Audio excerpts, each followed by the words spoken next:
Testing, 1, 2, testing, testing.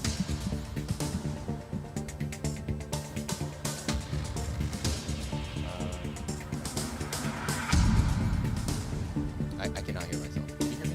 I can hear Nick and I can hear myself. Yeah.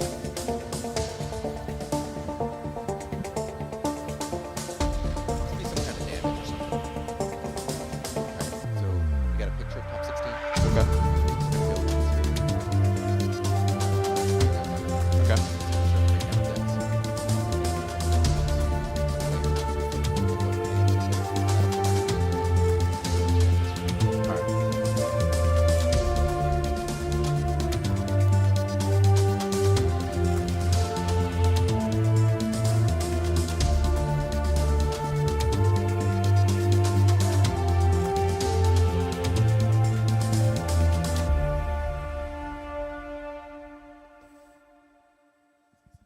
Testing, testing, 1, 2, 3. Check, check. Check, 1, 2.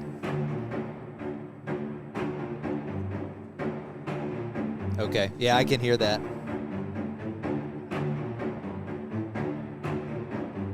Can you hear me? Yeah, I can hear you good. You can hear me? Yep, no problems. Actually, the voice cancellation seems like it's a little better. Like, I can't hear anything other than I just hear like a little bit of the hum. the hum still there. Okay, Yeah, sure.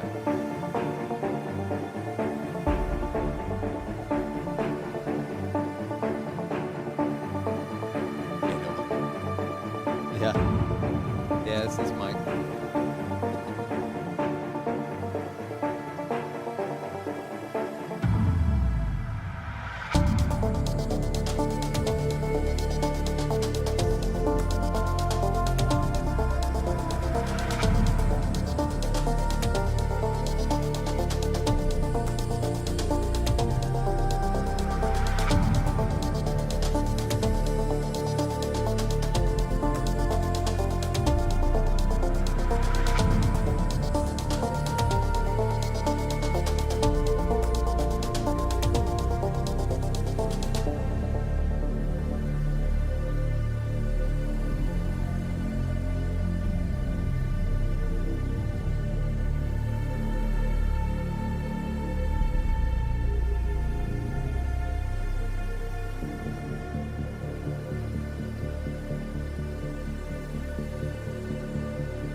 Welcome back, Summoners, to the Riftbound 10K Coastal Series here in Hampton, Virginia. We're at the Hampton Roads Convention Center just across the street from the Coliseum.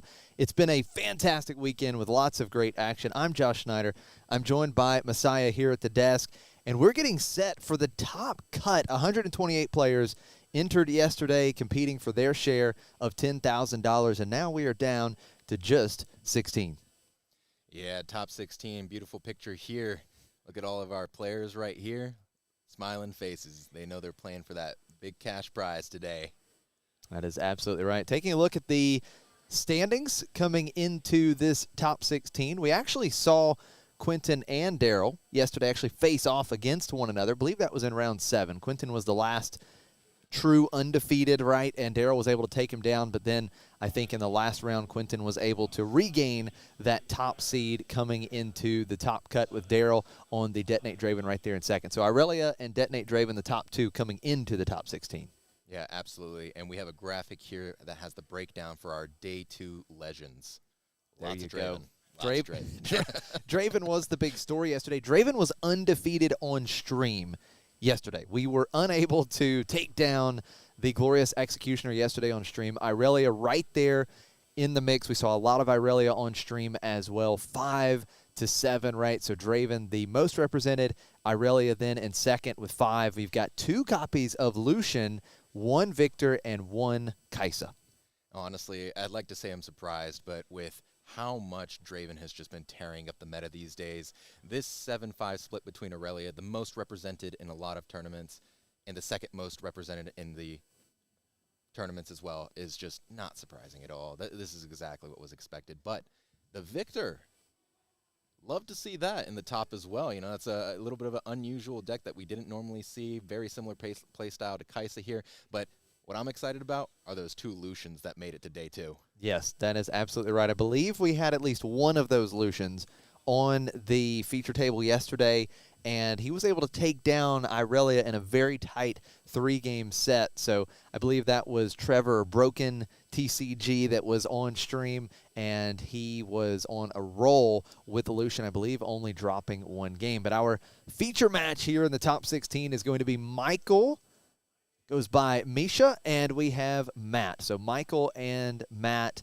we've got Lucian versus Kaisa. So one of the Lucians and one that's lone Kaisa, Daughter of the Void, going to show up here on stream. Yeah, let's take a look at this deck list here. And Lucian, it's going to be a battle between consistent, efficient spell slinging and explosive equipment-driven aggression here. And we can see that aggression right here. Very standard list, in my opinion, but that Rengar is standing out to me. I've been seeing a cheeky little main deck Rengar in there at one-ofs in a couple tournaments here, and I absolutely love the surprise factor of that card. It really is a surprise card, isn't it? It can really throw your opponents off guard because you can react on attack, right? You can go in, attack, and add Rengar to that battlefield that you're attacking. And he has Assault 2, so he comes in really swinging hard. So Rengar is very interesting indeed. One thing that stands out here to me, the Ferris Forerunner in the sideboard is going to be very important against Kaisa, right? The Ferris Forerunner, the Ruin Runner, both of those are so critical against these more control-oriented decks that have a ton of spells, a ton of removal. We're going to need every piece that we can, in my opinion, to try and overcome all that removal. Agreed. Let's take a look at this Kaisa deck profile here. I think this is a little bit more standard. We've been seeing something similar to this. You know, we have the Ferris Forerunner in there. Like you said, it's being used in both of these decks. That's a big piece here. It has that persistence, right, where even if you kill it, it has that Death Knell trigger, creates those 2 mechs, and it kind of stays and has presence on the board here, and that's going to be incredibly important here. But something I haven't seen recently is that Legion Rearguard, and it has that acceleration. Maybe that's to get those initial points to make sure that point gap doesn't increase, right? But that sideboard as well, I love looking at that because it's a little bit different. We got that angled shot in there and an unchecked power. Unchecked power exhausts all friendly units, then deals 12 to all units at a battlefield. So that's going to be really interesting to see how that plays out against this deck in particular. There's a lot of pieces that can disrupt the gear on Lucian's side. We saw the 2 Rocket Barrage, right, that can kill gear. You saw the Thermo Beam in the sideboard there for Kaisa, as well as that Angle Shot, which can also interact with the gear as well. So there's a lot of gear interaction on the side of Kaisa, so we'll have to see how that plays into this particular match. I'm excited for this one, Josh. Big Lucian fan here. So game number 1, Michael versus Matt. Lucian and Kaisa. It's going to be the Void Gate battlefield of choice for Matt, which makes sense because we have a lot of spells that deal damage. So when we are targeting our opponent's units there at that battlefield, those spells are going to get that 1 bonus damage. So they'll be dealing 1 extra damage, which can be very important. And then for Michael, we've got Forge of the Fluffed, which is that nice ability that allows your legend to be able to activate and attach one of your units to attach one of your equipment to a unit you control, and that can be very good as well when you control that battlefield. Yeah, I think rune management is big for Lucians when you have to attach so many equipments, you know. Right. So that's a really strong battlefield for Lucian players, and I think it's a great choice going first. Absolutely. Bypasses that power cost of attaching the equipment. Matt going to be starting on the play here in game 1. We've got the Watchful Sentry coming out for Matt, and it's going to be a turn 1 Bone Shiver for Michael, getting that 3-cost equipment piece down, gives +2 might, and will allow Michael to start putting in some extra runes, channeling some extra runes when he conquers, as Matt's going to score the first point of this top 16 match, the Watchful Sentry moving into Forge of the Fluff, and let's just get our chosen champion out. Kaisa Survivor coming back to the base. Yeah, I like that move here. Taking that Forge of the Fluff with your unit and then generating a Kaisa in the back, trying to potentially keep that Void Gate open going in there because you know that any damage that's going to go there is going to have that additional on it. So now back over to Michael. Got the 1 gear piece established, and we are going to see an early sabotage. Taking a look at Matt's hand, Michael will choose a card here, and it will be recycled. We've got Singularity there. We've got the big Ferris Forerunner. Yeah, it looks like Piercing Light as well, just all the removal, you know, and that's incredibly scary to a Lucian player. It really you know is. When you generate your bodies, it can be taken care of quickly. It can. Yeah, 3 different spells acting as removal pieces there. You've got the Hextech Ray also. So lots to choose from for Michael. We are going to recycle that Singularity. Yeah, I think it's a great one to choose there. It's that 6 damage. It just gets over some of those threshold numbers that, you know, a Lucian with 1 equipment or something, you know? That's absolutely right. Michael still has 4 runes to work with here. We are in a spot where we have been seeing these Lucian players get the chosen champion out pretty aggressively, and that is what we are going to see. So Lucian Merciless being played, and we are going to take advantage of the Weapon Master ability here, allowing one of the equipment to be equipped to Lucian. So the Bone Shiver now on Lucian. That's a 5 might unit. Yeah, and as we were saying, I think that's exactly why that Singularity got pitched there, you know, or recycled by that sabotage. Matt going to move in with Kaisa. Kaisa conquering at the Void Gate will draw a card off of Kaisa's ability. And also holding that Northern Battlefield. So Matt up to 3 quick points as we play another Watchful Sentry. So we have multiple units now on the board that are replacing itself with that Death Knell ability. You get to draw a card when the Watchful Sentry dies, and we're getting cards off of Kaisa too. So Matt has been doing a great job at establishing good card advantage so far in this match. Yeah, Kaisa really thrives by reducing those costs of spells, allowing her to control the board and save those resources up. But the thing that it needs to do is continue to see those spells, right? So that draw power is incredibly important. And I think I took a peek and I saw Progress Day in Matt's hands as well. And I think that's going to continue to allow him to draw and potentially see those spells. And maybe he can out-remove that Lucian. Progress Day is the card draw spell. Allows you to draw 4 cards as we are back on Michael's turn. And there it is. Okay. One of the first pieces here of the combo, Trinity Force. Trinity Force. When you hold, you score a point. But if we get that Skyfall of Arion, we've got the combo assembled, and Michael would be able to score an additional point when conquering as well. So Lucian Merciless moving into the Northern Battlefield, the Watchful Sentry taken out in combat. Matt will draw a card. We get the first point for Michael as Lucian readies and moves back. And now we're going to challenge here, so that challenge will be a strong play. This is very likely attempting to take out Kaisa, but we are going to retreat our Kaisa back to hand, so the challenge essentially just going to fizzle here. That would have allowed Lucian and Kaisa to deal damage to one another equal to their mights, which would have been a very successful trade for Michael, but instead Kaisa goes back to hand, and she can always be accelerated later. Yeah, I like that play. Like that play a lot since Matt's at 3 already. Just throwing down another Kaisa, accelerating into a battlefield, potentially even gaining control of both here.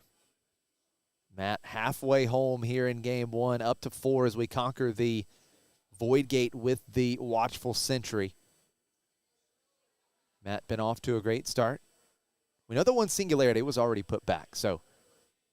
Yeah, I think right now we're still knowing that there's a Piercing Light in there as well as a Hextech Ray in Matt's hands.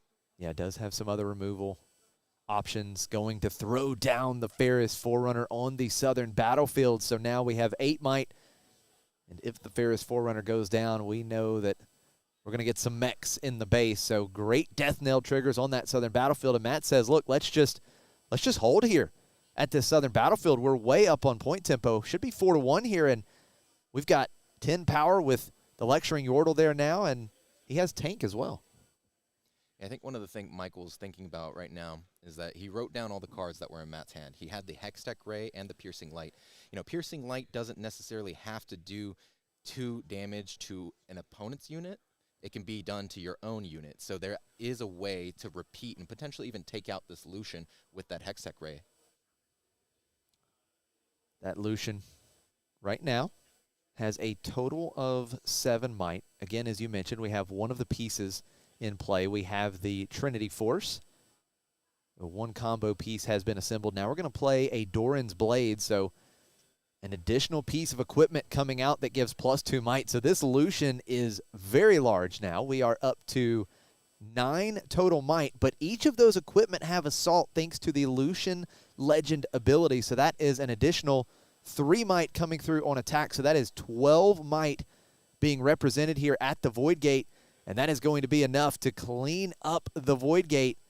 All 3 of these units on Matt's side will be killed, but we draw a card, and we are going to create 2 mechs to base as Michael will score his second point. Yeah, that score is going to allow that Lucian to restand, of course, potentially even just move right on out of there. Exactly the game plan that Michael wants and any Lucian player wants here.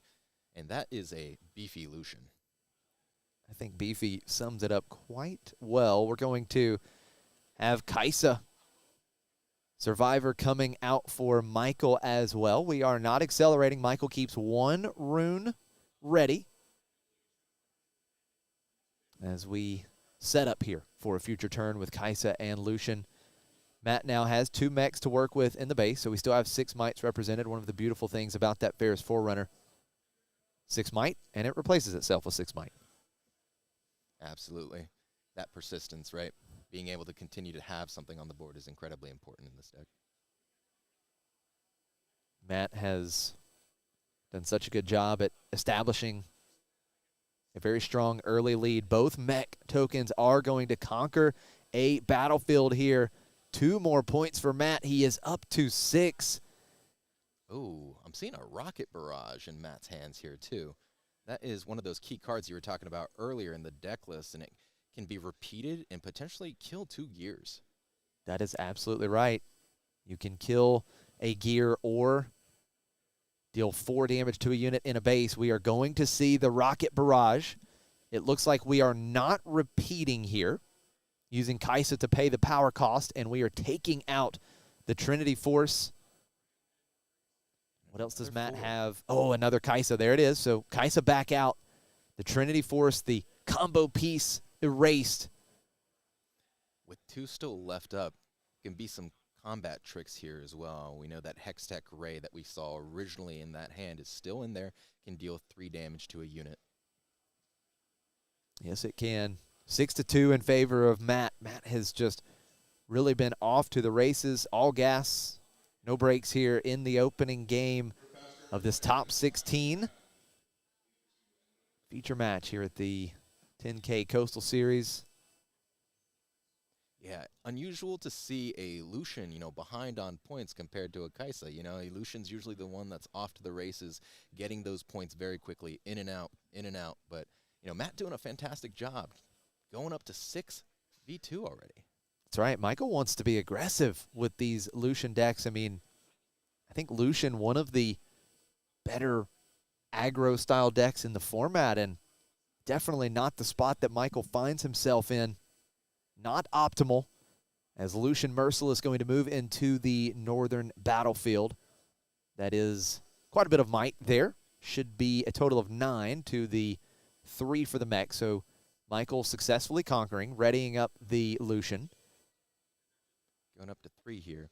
Something I do want to see Michael establish sometime here is that Ruin Runner, because that cannot really be interacted with the Kaisa players. That's an excellent point. Yeah, that Ruin Runner in the main deck, so good into matchups like this. where a deck like Kaisa has so much targeted removal, Ruin Runner would be key, but at this point, it just doesn't appear that Matt has found it. He has not been able to establish one. We have plenty of runes. And it looks like we are going to take advantage of Forge of the Fluffed here. So Lucian has the ability to activate, and we can attach an equipment we control to a unit we control. So we are going to move, I believe that was the Bone Shiver, down to Kaisa.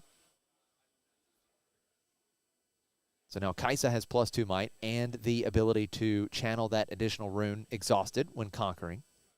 You know, I actually really like that move of the Bone Shiver there. You have 2 runes up on Matt's side, and we know that Stupefy and Hextech Ray are cards that can be played as an action and reaction on your opponent's turn, so that would put Kaisa just out of the range of that combination of cards and killing it in that combat. Yeah, that would be exactly what Matt needed to take it out, so that additional 2 might could prove to be of utmost importance for Michael. We move down into the southern battlefield. Kaisa Survivor with the Bone Shiver, trying to get some more value here out of Bone Shiver. Matt going to give up here on this combat as Kaisa conquers. We will channel 1 rune Exhausted. We will draw a card as well. And Michael closing the gap a little bit here in this opening game. It's 6-4 now. Yeah, it looks like that Kaisa needed that additional might as well because it went into that Void Gate battlefield, and that Hextech Ray would have been hitting for 4, just enough to kill that Kaisa. So I think that was a very excellent move. Again, just reinforcing that point. We see that level of forward thought in these day 2 players, you know? That's absolutely right. There is the Ruin Runner. We were just talking about it. Ruin Runner does pose a massive threat for Matt. We are going to challenge here. The challenge is going to allow one of these units on the back line for Michael to take out Kaisa Survivor on Matt's side. What a play. Matt's board is wiped, and all of a sudden, Michael has an extremely dangerous set of units in play. Yeah, this is exactly what Michael wanted here. You still have your Lucian being able to get in and out, an uninteractable Ruin Runner, and a Kaisa buff to 6 might on a Void Gate. Very solid here. I think Matt needs to be able to remove at least the Kaisa and the Lucian, maybe something like a Singularity to, you know, continue to have that advantage here.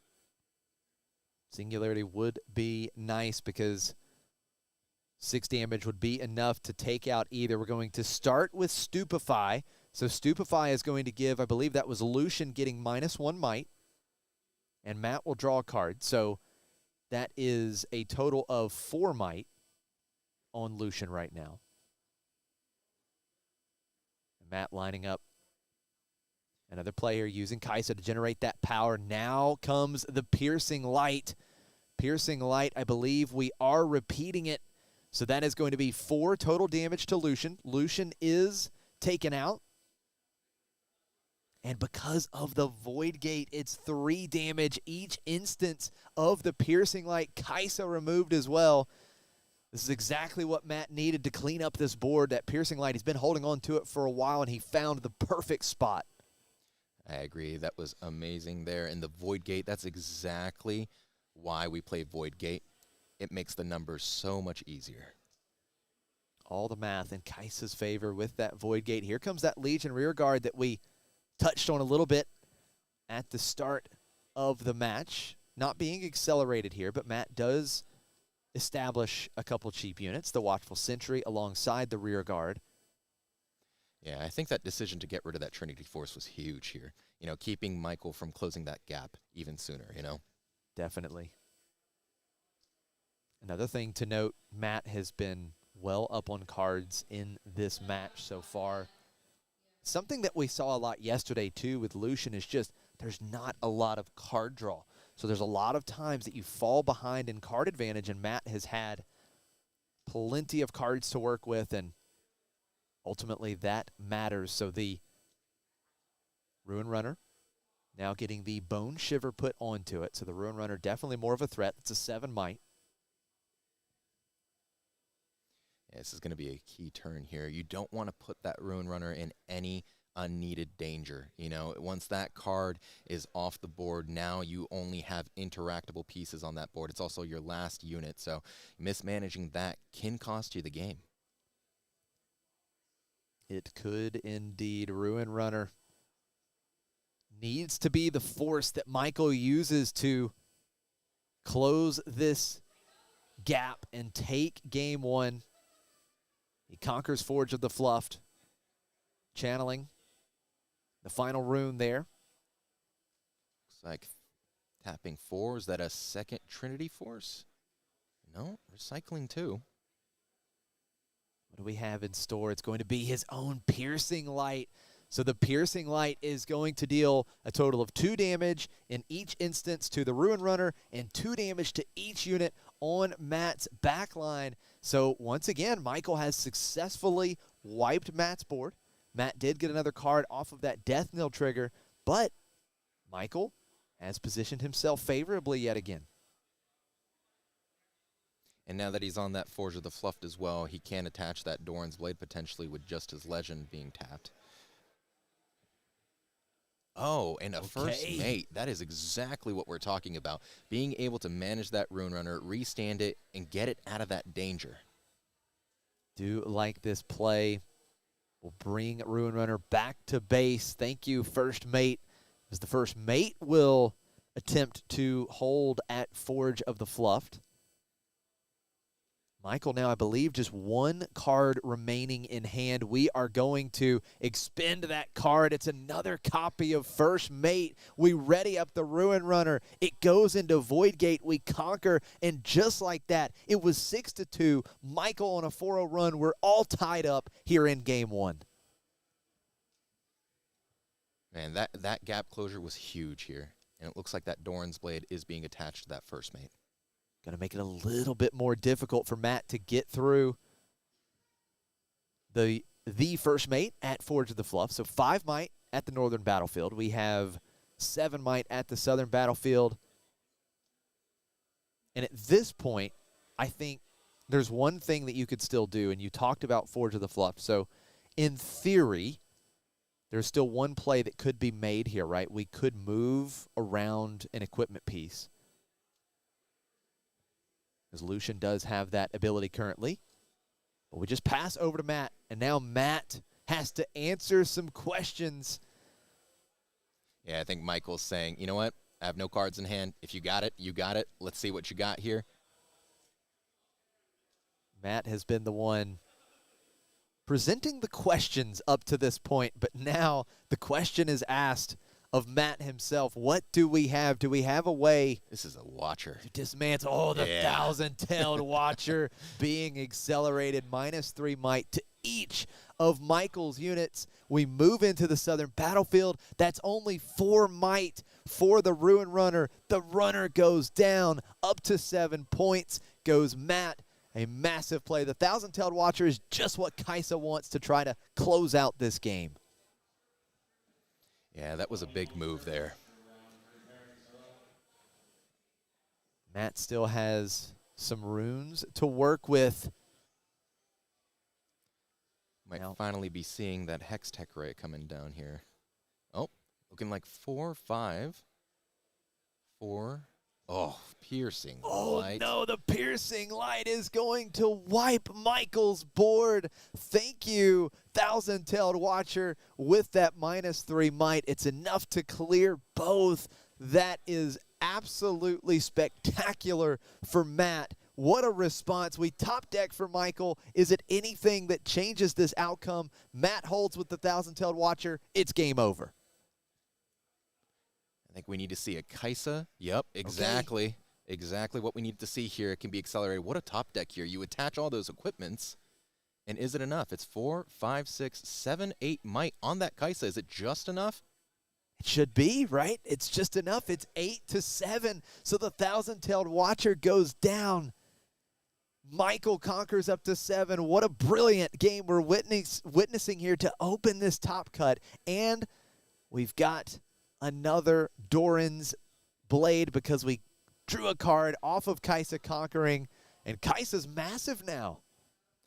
And it poses the question again towards Matt, right? Do you have enough to get rid of this beefed up Kaisa. I believe that's 4, 6, 8, 10. We'll need to do 10 damage on that Kaisa because if it holds, again, like you said, game over. Back and forth, both players forcing answers out of their opponent. The Stupefy starts. Kaisa down to 9 might for the turn. Matt draws another card. Oh, we are using a lot of runes here, Messiah. It's a back-to-back thousand-tailed watcher. Accelerated. It's -3 might to Kaisa. Kaisa goes down. Matt's going to draw a card here, and now it's going to go right back over to Michael. You've got to answer the watcher a second straight turn. Yeah, I think, man, similar situations here, but, Matt has that hand advantage, Right now, Michael is top decking, so it's harder to have the answers when you're looking at one card in hand. Unbelievable stuff. What a game. We top deck again. This time it's not it. Fist bump is given. Matt goes up a game.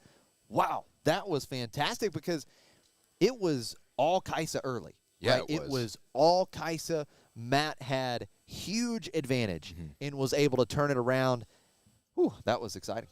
What a game. That back and forth, right? And also that top deck Kaisa being the exact answer, being right above that watcher. Huge. Love to see that kind of interaction there. But, at the end, that Kaisa hand advantage, all that extra draw that they were getting in the beginning of the game, that's what it came down to. That's what mattered. He had the answers, had more answers. I was talking to the players a little bit before the match, and Matt said his only loss yesterday was to Lucian. Really? His only loss was to Lucian, so he's on the right track here. We've got game one. He's trying to change his fortune here in the top cut, but that was exciting stuff. I believe we might go into the deck list here just to, again, talk about the sideboard a little bit. We look at Lucian. Again, you've got that Ferris Forerunner, which I think is something that could be critical in this matchup against Kaisa. Absolutely agree. When that Kaisa removes, it's expecting to just completely move that unit away, not have to worry about it, but that Ferris Forerunner, Death Knell trigger, playing 2 3-might mechs. I mean, 3-might is nothing to laugh at either, No, it is absolutely not. So definitely the play here. I think that Ferris Forerunner very likely to see some action moving forward. We go back over to the Kaisa. This is Matt's deck. And again, you've got more gear interaction in the sideboard if you want to go that route. But how all in are we going on the gear hate? That's the question. We do have the Rocket Barrage already in the main deck, and that was used very effectively. So I guess the question would be, how much are we leaning towards the gear hate going into the rest of this match? Yeah, I agree. It really just depends. Drawing, like we said, this deck draws so much that you might not need to put all 4 copies of that gear hate in there since you do already main those Rocket Barrages. Rocket Barrage has a little bit more of that utility where you can choose to deal 4 or kill the gear. But I guess we'll see here, That's absolutely right. Matt, local to this Hampton, Virginia area. And Michael, a long drive. Said it was about a 9-hour drive from the northern Kentucky area to compete in this 10K. So commitment from Michael here. And we're talking about a 10K, right? Yes, That's quite the bit of money. Love to see it. And it was another interesting piece for Michael. We talked about Draven being so good yesterday. Michael was undefeated against Draven. He was 3-0 against Draven yesterday and faced each of the different variants. So Michael has definitely been on a run, taking out these Dravens. Matt was able to defeat one Draven mid-range deck as well yesterday. And as we start with Obelisk of Power on both sides, Michael going first. He's got 2 extra runes. He's on 4. We see the Trinity Force established right away. And for Matt on the opening turn, let's go ahead and accelerate Kaisa out. We don't have any units to threaten us here. Kaisa's going to draw a card. Matt gets the first point. Wow, already up to 6 runes here. Double Obelisk of Power. I really feel like that changes the game entirely. These Battlefield, that mechanic of allowing it to change up the decisions you need to make, the lines that you need to play. This is just such a fun game to play, and all those changes, all those decision-making points, incredibly skillful. I really love that play from Matt because the Kaisa having Accelerate is just huge. Out of the Chosen Champ zone, having Accelerate, you didn't see any threats on that back line. We felt really comfortable. Now we see Lucian come out for Michael, and we are going to equip it here with the Trinity Force, and now challenge coming down for Michael. That is big. So 5 total damage being dealt to Kaisa, 4 back over to Lucian. So Lucian will survive that interaction, and Matt's Chosen Champion falls. With this many runes to work with so early as well, it makes it easier for Michael to just throw down all the gears or all the pieces that he needs to, get that combo piece together and start scoring numerous points per turn.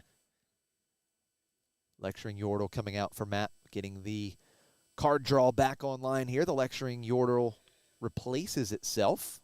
Draws a card when you play it. Also has the tank.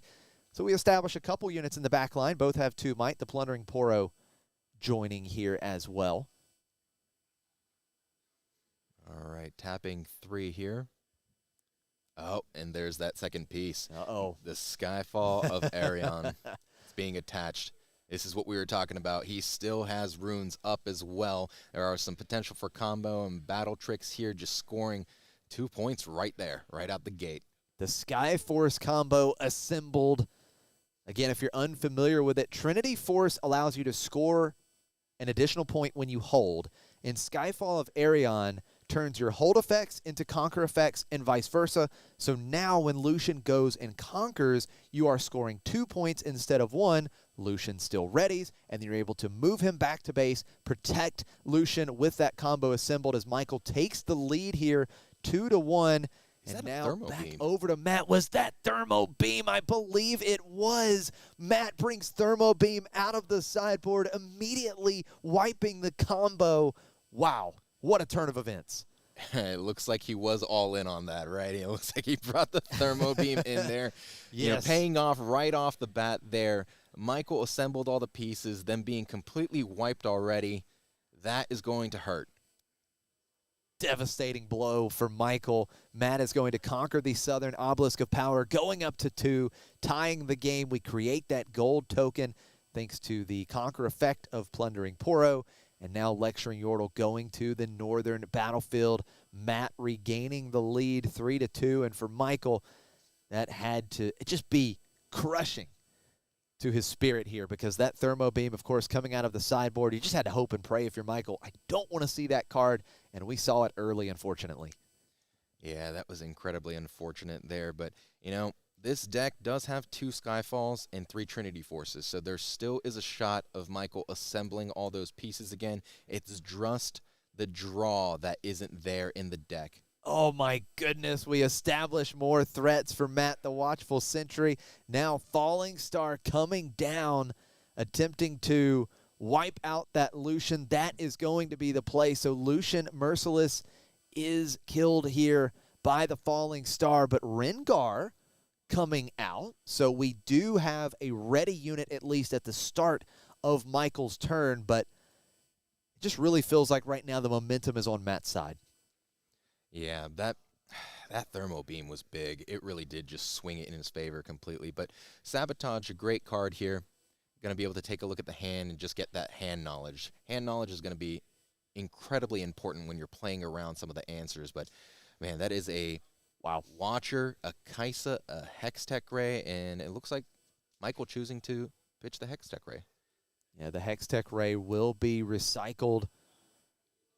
What a stacked hand in terms of units there. The Kaisa, the Watcher, and the Ferris Forerunner for Matt. So we have threats for days. Michael looking at what will be a ton of problems in the very near future.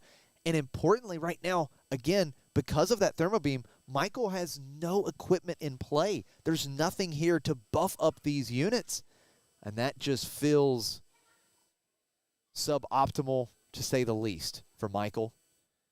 And Michael knows that he can't continue to let these Poros just hold on to these battlefields as well. But if you commit your only unit, Rengar, up there, that's a tough position to be in too.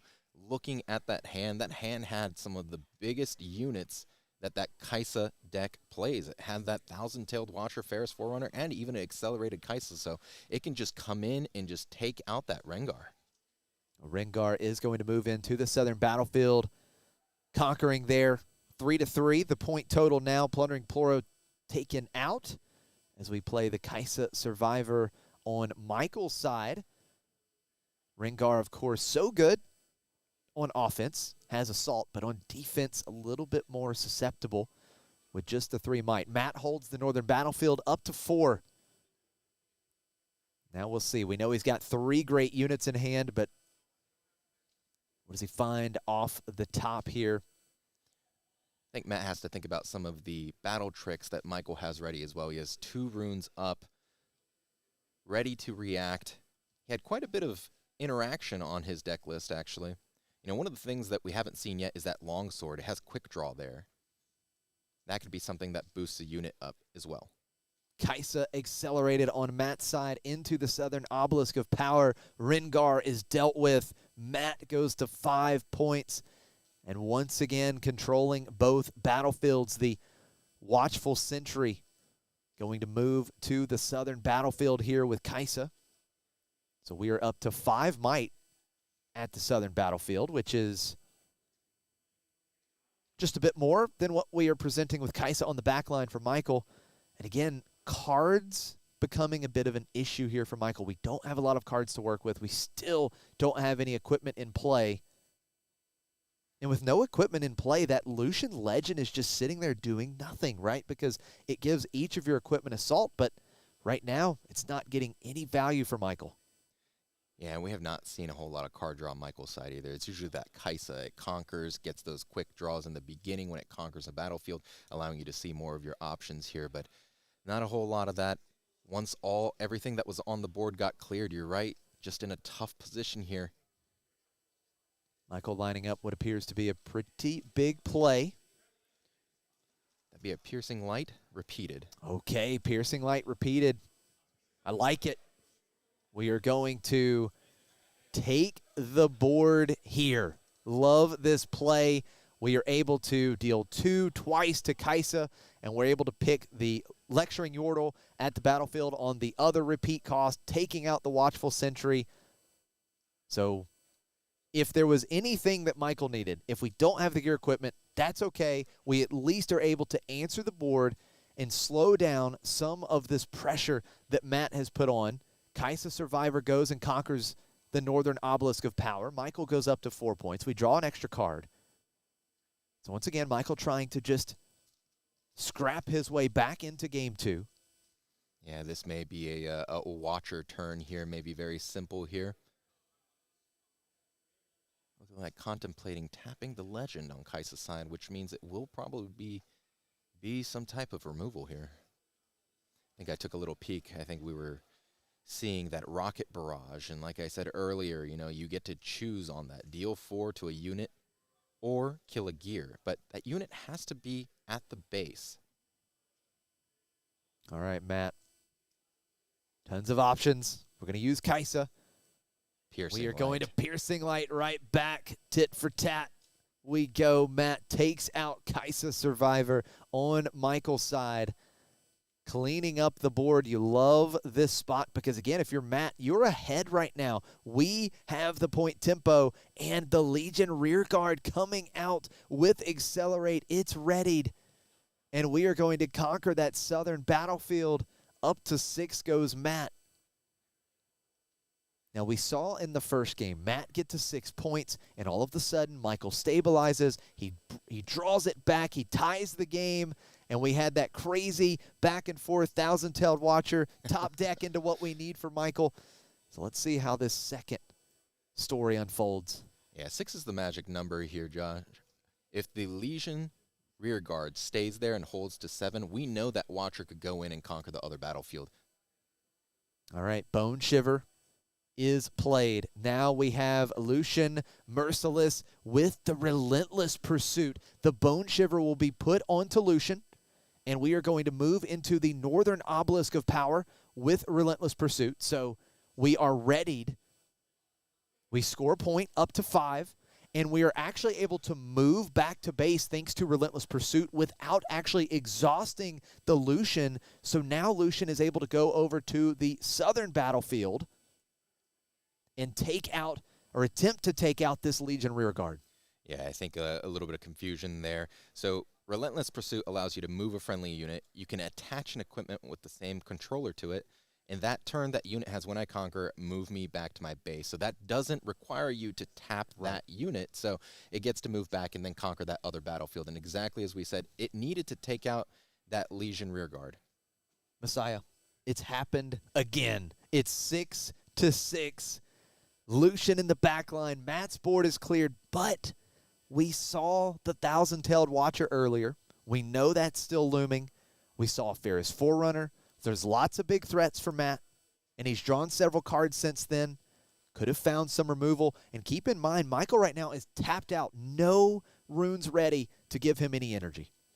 Yeah, I think this might be a heavy removal turn here. Like I said, we were looking at that hand earlier. We saw a couple options. We saw a couple rocket barrages because that Lucian is in the base now. That might be an option. That might be the case here. We're looking like we're tapping 8 of repeated rocket barrage. That would be superb for Matt. Repeat the rocket barrage. Love to see this. So now I guess you could do it one of two ways. You could deal a total of 8 damage to the Lucian, or you could kill the gear, then deal the 4 damage. So you essentially wipe out the gear and Lucian in that instance. So that is going to be the play. So we will kill the gear first, then we'll deal 4 damage on the repeat. And now Michael's board is wiped, but no units in play for Matt. So we keep a clean board going back over to Michael. Looks like Michael has 2 cards here.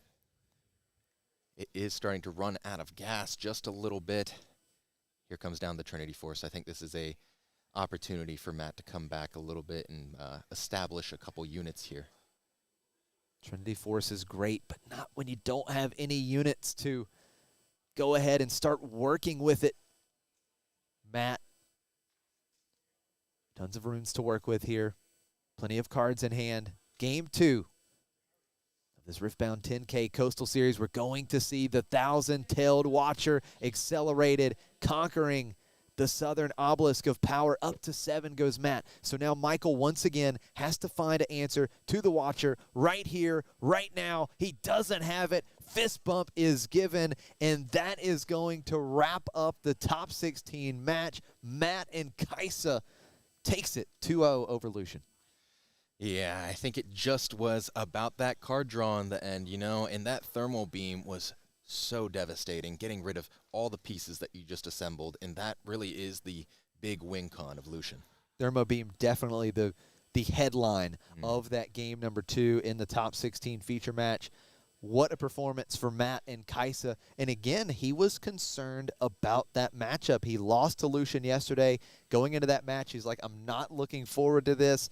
But in the end, it turned out okay, and he's moving on to the top 8. I love a redemption story, Josh. That is absolutely right.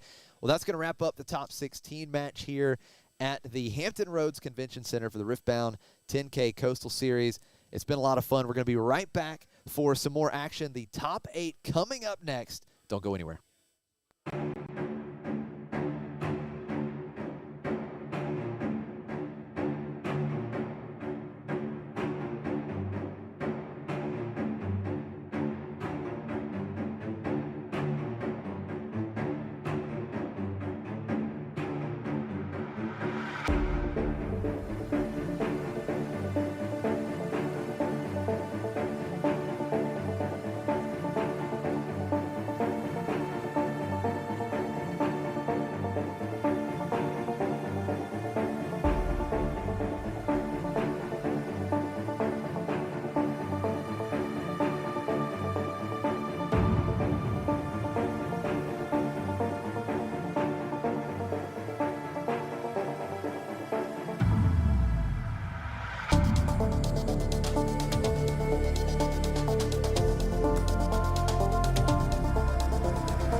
Hello, Summoners. Welcome back to the Riftbound 10K Coastal Series here in Hampton, Virginia. I'm Josh Schneider. Alongside me is Eggman here at the desk, and we are set to bring you some top 8 action from this 10K. We just saw Kaisa knock out Lucian on the feature table, and now we're going to see Kaisa yet again, this time taking on Irelia. For sure, yeah, definitely riding the gauntlet with it. You know, Kaisa was one of the best decks, if not the best deck in the Origins meta, where in the Spirit Forge meta, where it's trying to compete with a lot of these Chaos decks here, and Irelia, another nasty matchup for it. So again, we've got Matt on the right with the Kaisa, and Quinton on the left with the Irelia.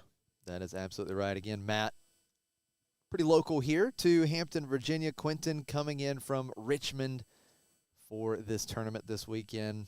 Quinton had a great run at the large cash event at SCGCon Richmond, finished in the top 32. So now on another great run at a big cash event. Looks like Sunken Temple going to be the choice for Battlefields here for Quinton, and Voidgate for Matt seems to be the go-to for Matt in game one as we take a look at the Irelia list. Yeah, for sure. Nothing, I think, too crazy, right? I think there's a bit of decision of the, sneaky deckhand. We have seen the Heart of Dark Ice be really impactful in the matches we've seen on stream today. So I think all those are great additions. We've seen the Adaptatron in the sideboard come into the main against the matchups that matter. I'm not sure if this is one of those. And then also the Vex, which is great for anything with kind of some, battle action, which, Kaisa does have some of these action spells too.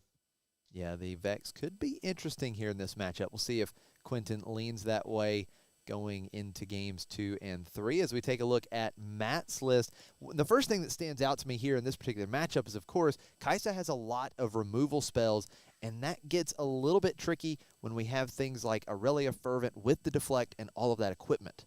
Yeah, but that really just brings Kaisa down to the level of everyone else, right? We get so many, free spells when it comes to power recycling, right? It's also interesting to see the Rocket Barrage in the main, right? I definitely see that more of a side deck card too. So honestly, Kaisa has a lot of tools to use, and I think that it's going to be an interesting matchup with Irelia.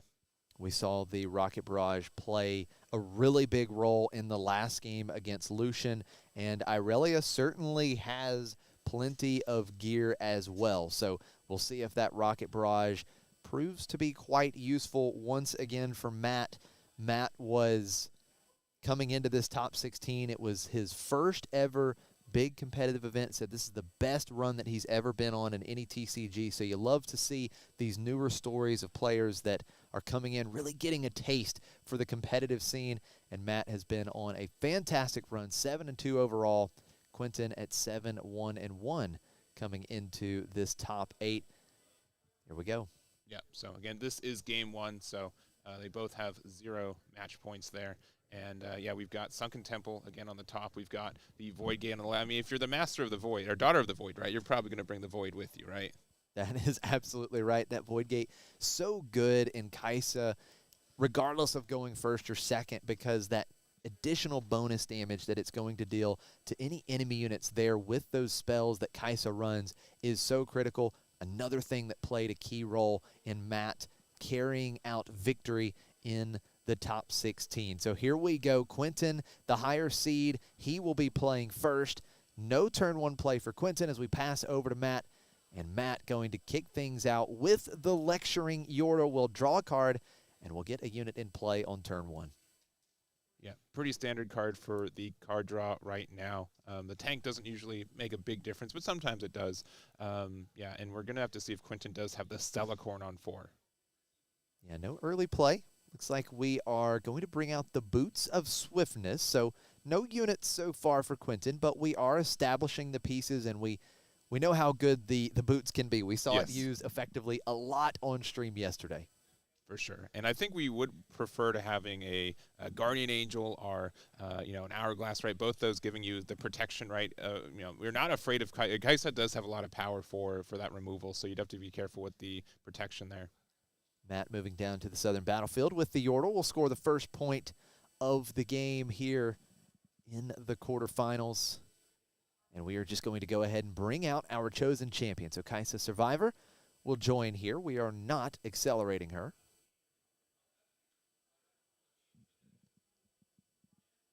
right? Thinking on that 6, I mean, at any point now, we could see the Aurelia leave the champion zone, enter the base as well. We also have the setup with the boots, right? So we can keep it active, but, you do have to be really careful about what kind of removal Kai'Sa has, and we do have the Stellacorn instead. All right, so that Stellacorn herder, the engine that Quentin loves to see that just gives and gives and gives. Plenty of cards is what Stellacorn Herder brings. Every time it moves, you draw a card. So we will go ahead and equip the Boots of Swiftness to it, go into the northern battlefield, and we will conquer there. Yeah, just assuming that they do. Yes, that does seem the case. We do get the 1. They also shorthanded it a little bit, so it's recycle to tap the legend to be able to keep it active and move it. So we're at the 1. We drew off the Sunken Temple, and we're passing it back to Matt. The Irelia legend just so good at being able to ready up those units the turn they come into play, so we can see that effectiveness right out of the gate here in Game 1. Matt up to 2 points, holding with the Yordle. Now let's see. Of course, as good as Stellacorn Herder is, this is a unit that Matt would rather deal with versus the Irelia Fervent that has Deflect. So it's a little bit easier for Matt to target this Herder. Yeah, unfortunately, it's not at the Void Gate, right? It would be a little bit easier to remove if that was the case here. But, yeah, I think the removal will be somewhat easy to do. And, yeah, we're just going to use the Singularity 1 time, I'm assuming, to get rid of the Stellacorn there. There we go. Stellacorn Herder obliterated here. The boots back to the base. Kai'Sa Survivor moving in, conquering at the Sunken Temple. We draw a card. We go to 3. And Matt with a good tempo-oriented start. We're ahead on points. We have the board. But as you mentioned, that Irelia Fervent just continues to wait. Yeah, I mean, we ended up just using the same amount of runes that we earned that last turn, so we're still at 6. We're a little bit afraid. I mean, once you start using the Aurelia, right, I think you're losing runes almost every turn, right? So looks like we're playing 4 for another Stellacorn. I mean, if we want to do it again, we can do it again, and looks like Quentin agrees. So we are going to equip the boots. We're going to attach it to the Stellacorn, get it activated, and we're actually going to challenge the Kai'Sa at the Sunken Temple. And Matt says, I am going to play Retreat, and the Defy is going to stop the retreat as Matt is unsuccessful to bounce that Kai'Sa back. And the Defy just says, no, Stellacorn Herder conquers the Sunken Temple yet again as Quentin goes up to 2. But as you mentioned, we are really power hungry here. We're using 2 power a turn, that 1 power to equip the boots onto the Stellacorn Herder, and then 1 power being spent off of the Irelia Blade Dancer legend ability when the Stellacorn Herder is chosen. So lots of power being spent, plus the power from the Defy. So really, really churning through that power and deramping quite aggressively here. Yeah, and Quentin sitting down for a second thinking, all right, should I get the draw off the Sunken Temple? Like, what's the play? How do I get punished, right? The rune difference is huge, right? We're down to 3 as Quentin. Matt has, I believe, 8 runes right now. So that difference makes a big, hurdle for Quentin to try to jump over. Matt holding up to 4. 4-2 now. Like you said, just such a big difference. We're going to see some big plays coming from Matt, I'm sure. Lecturing Yordle to start as we draw another card. So the first Lecturing Yordle has been quite the point giver to Matt here in this opening game. Now we're going to take advantage of Kai'Sa to generate that power, and now comes the Rocket Barrage. The Rocket Barrage is going to attempt to take out the Boots of Swiftness. Matt says, I've had enough of the boots, and the boots are no more.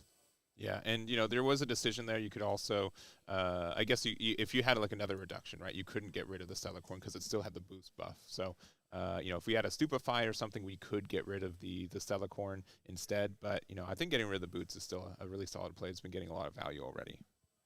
Now Quentin going back up to 5 runes. So the question is, at what point are we going to be able to bring Irelia Fervent out, or is Quentin just going to continue to ride the Stellacorn Herder train? It's giving him cards right now, and it's kind of been an all-in on Stellacorn the last couple turns.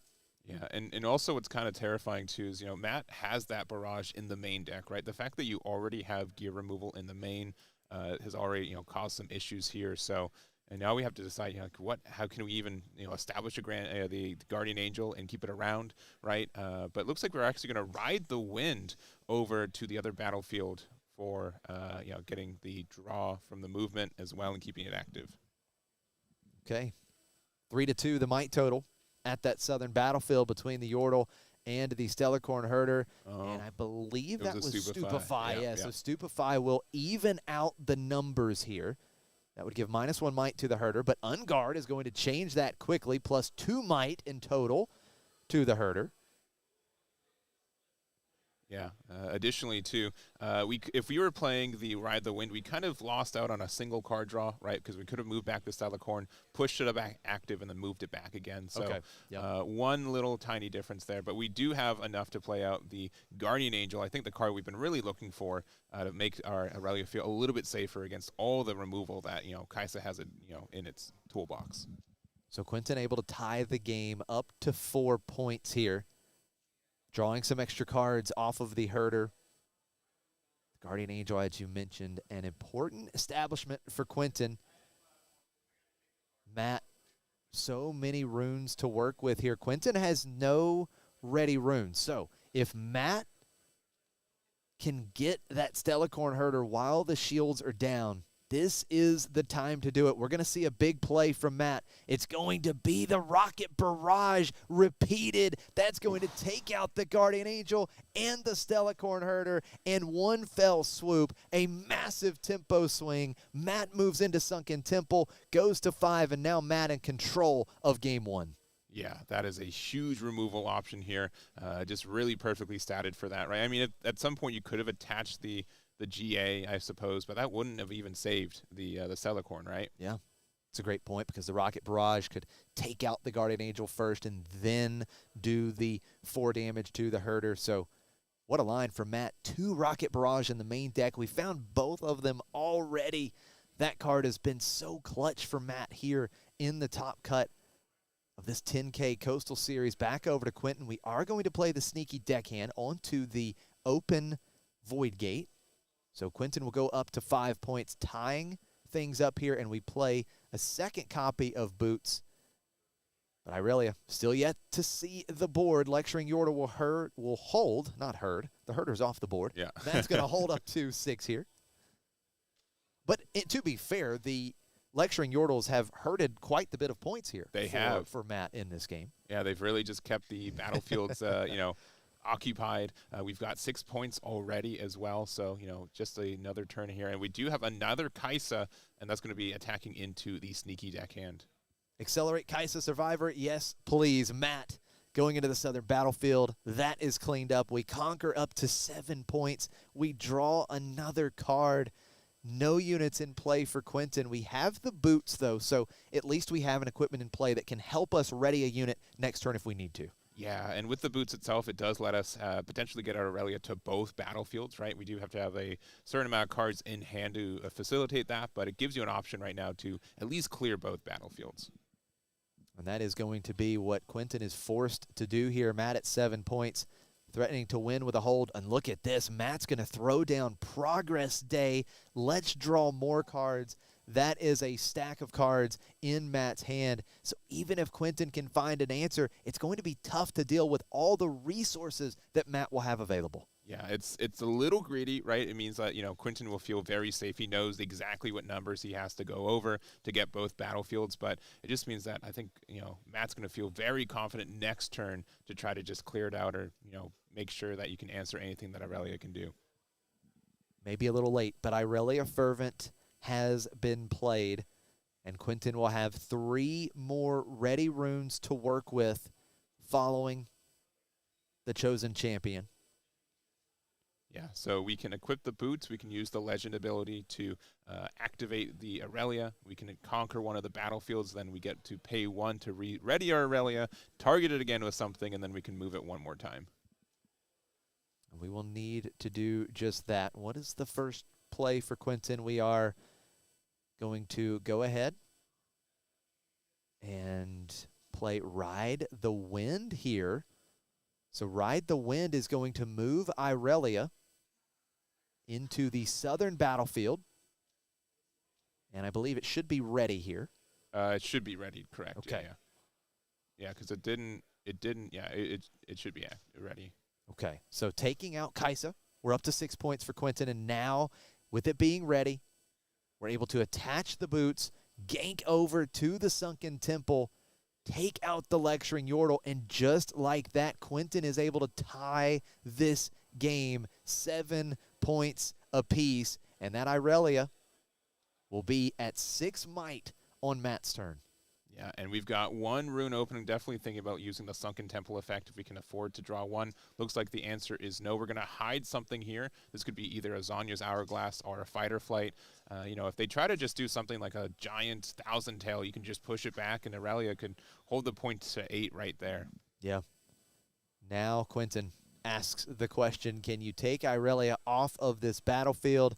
Matt has all the cards, but you did make a good point. Was the Progress Day just a little too greedy? Does Matt have a way to answer here? The Thousand-Tailed Watcher will come out accelerated. We move in to the Sunken Temple with 1 ready rune on Quentin's side. And that hidden card, what is it for Quentin? Yeah, so currently the -3 is activated, so we are only at, I believe, 3 might right now to the 7 for the Thousand Tail Watcher. So if we had like a, you know, the Blade Dance, we wouldn't be able to, you know, we'd have to tie with it too. So that's also kind of tricky. Quentin thinking this one through here. It's not a quick play, so maybe telling me that there's not a Fighter Flight there, because I think that'd probably be a pretty quick push back the Thousand-Tailed Watcher. Could be a Hourglass. No, it is a the Fighter Flight. Okay, so Quentin just thinking it through here, taking a little extra time. These top cut matches are untimed, so now we are deciding, do we push back the Watcher or do we push back our own Irelia? And it looks like Quentin is just going to bring back the Irelia. We do also get the additional might because we did choose the Irelia there, so we're currently at 4 might, which might get us out of a removal option here. It looks like we're going to pay 3 and a 1. We got to conquer. We got to draw a card. Oh, it's the Legion Rearguard. Accelerated.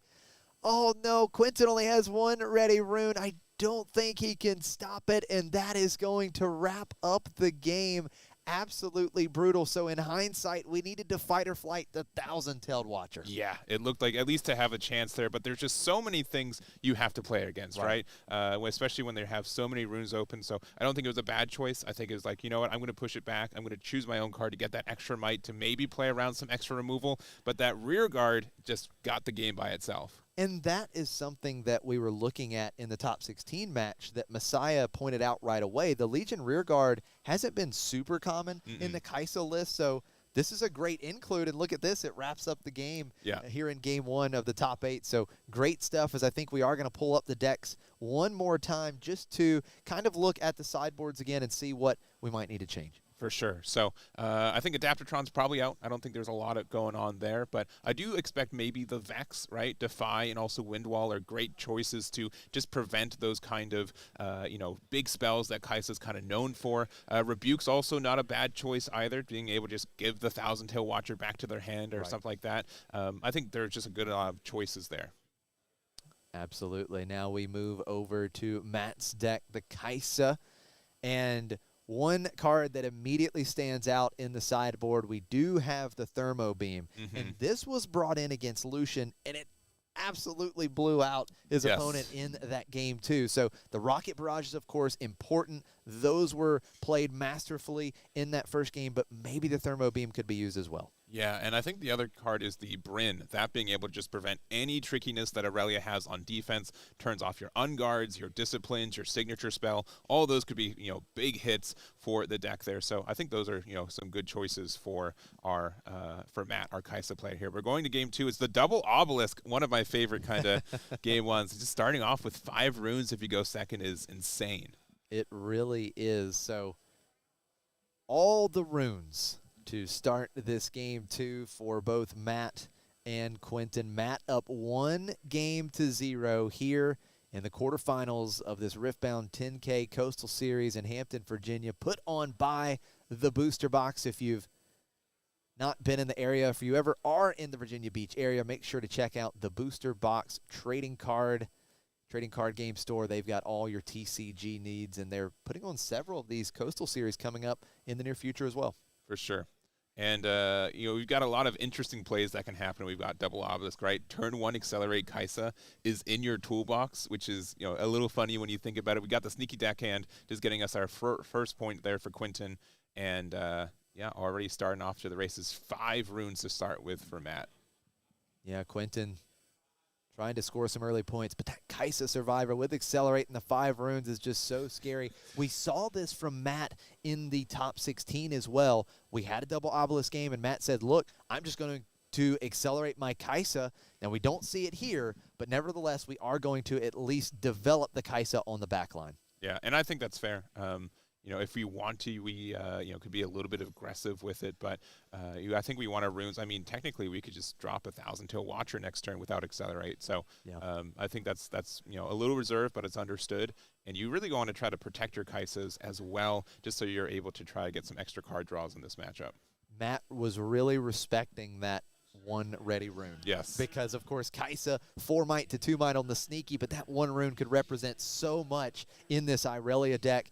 And Matt says, no, thank you. We're not going to push it. As sneaky deckhand holds to 2. Quentin taking the lead 2-0 as we develop a Guardian Angel a lot earlier here in game 2. Yeah. Oh, I see the Thermo Beam. He did side that Thermo Beam in yet again. Now, this isn't like the best trade for it, right? You're spending, recycling a couple runes and spending 5 to get rid of a single Guardian Angel. But if you're able to Thermo Beam when they're, expecting to be saved by the Guardian Angel, I think that's where it makes the most impact. Absolutely. Matt going to effectively conquer the Southern Obelisk of Power with Kaisa Survivor. 2-1 the score as Matt draws another card. And we are going to put down a Watchful Sentry and a Plundering Poro here. So just really developing that back line. Going to keep some runes available, it looks like. Did see the Thousand-Tailed Watcher in hand. You mentioned that, so that could be a very live play in the very near future. Once again, Matt, seeing those ready runes. What do you have, Quentin? It looks like a Falling Star. A little bit of overkill for that sneaky deckhand, but also Falling Star against Aurelia is incredibly costly. So, let's just play the card. When it's cheap, get rid of 1 unit, even though you could justify more. I think we're going to get a lot more draw with our Kaisa compared to a start where Quentin just didn't have a Stellacorn so far. Matt just wants to maintain his good position on the board. Irelia Fervent coming out much sooner in game 2 for Quentin. With that Guardian Angel around, we are going to attach the Guardian Angel to Irelia. Ready Irelia with the Legend ability, paying that power. And now we're going to go into the Southern Obelisk, and we will conquer Kaisa Survivor killed in combat as Quentin will go up to 3 points. And it looks like we are just going to pass with Irelia there at the Southern Obelisk. With 3 ready runes, though, for Quentin, so could have plenty of reaction. Yep, and again, we do have the copy of the Thermo Beam, right? I think we just drew into the Thunder Song as well, which is very tempting if we had anything of, value to pressure this Aurelia, right? But without that, we do have to, try to set up a board or make sure that we have enough runes open for a slightly stronger play. So it looks like we are just going to try to conquer the Northern Obelisk. That would let us get a Plunder there. Good old Plundering Poro giving us some gold. Always love to see it. Watchful Sentry moves in as well, so we have a couple units at that Northern Obelisk of Power. Now, Stupefy going to be the play, and it looks like Matt just going to target one of his own units. We just want to draw that card, it looks like. Another Poro coming out. We've got 5 runes to work with, and we're just going to be passing. Throwing out the Poro Pirates pretty early here in this game number 2. Irelia will hold up to 4 for Quentin.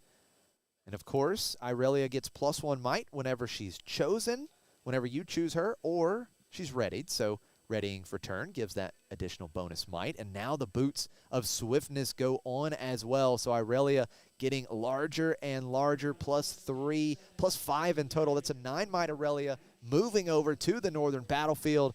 That will clean up the 2 cheap units. The Death Knell trigger, Matt will draw a card, but Quentin able to conquer and score another point. Yep, and yeah, I think the boosts of swiftness have gone from like, oh, maybe a good tech add to honestly just a almost mandatory 3-of for this deck. Just being able to give your Irelia the ganking is huge, being able to like move over and then still likely be able to move it back safe to your base. Huge kind of card for this deck now. Big point tempo right now for Quentin. He's up 5-2. Matt is going to cut into the lead just a little bit. Plundering Poro goes plundering yet again. We get another gold token as the Southern Obelisk is conquered. Matt still has plenty of runes to work with, but we know that Quentin, with all those ready runes, we are ready to protect Irelia at all costs as we play the Lecturing Yordle to draw another card. Yeah, we've been doing a lot of drawing, but and continue to do a lot of drawing, but we got to be careful that our cards have some substance, right? And honestly, this might have been the turn to play Thermo Beam instead of get that extra draw. I think that there's enough value off the GA and the okay, well, never mind. I mean, this still gives us a little bit of value here. So we're just going to use the Rocket Barrage instead, and there is the not so fast.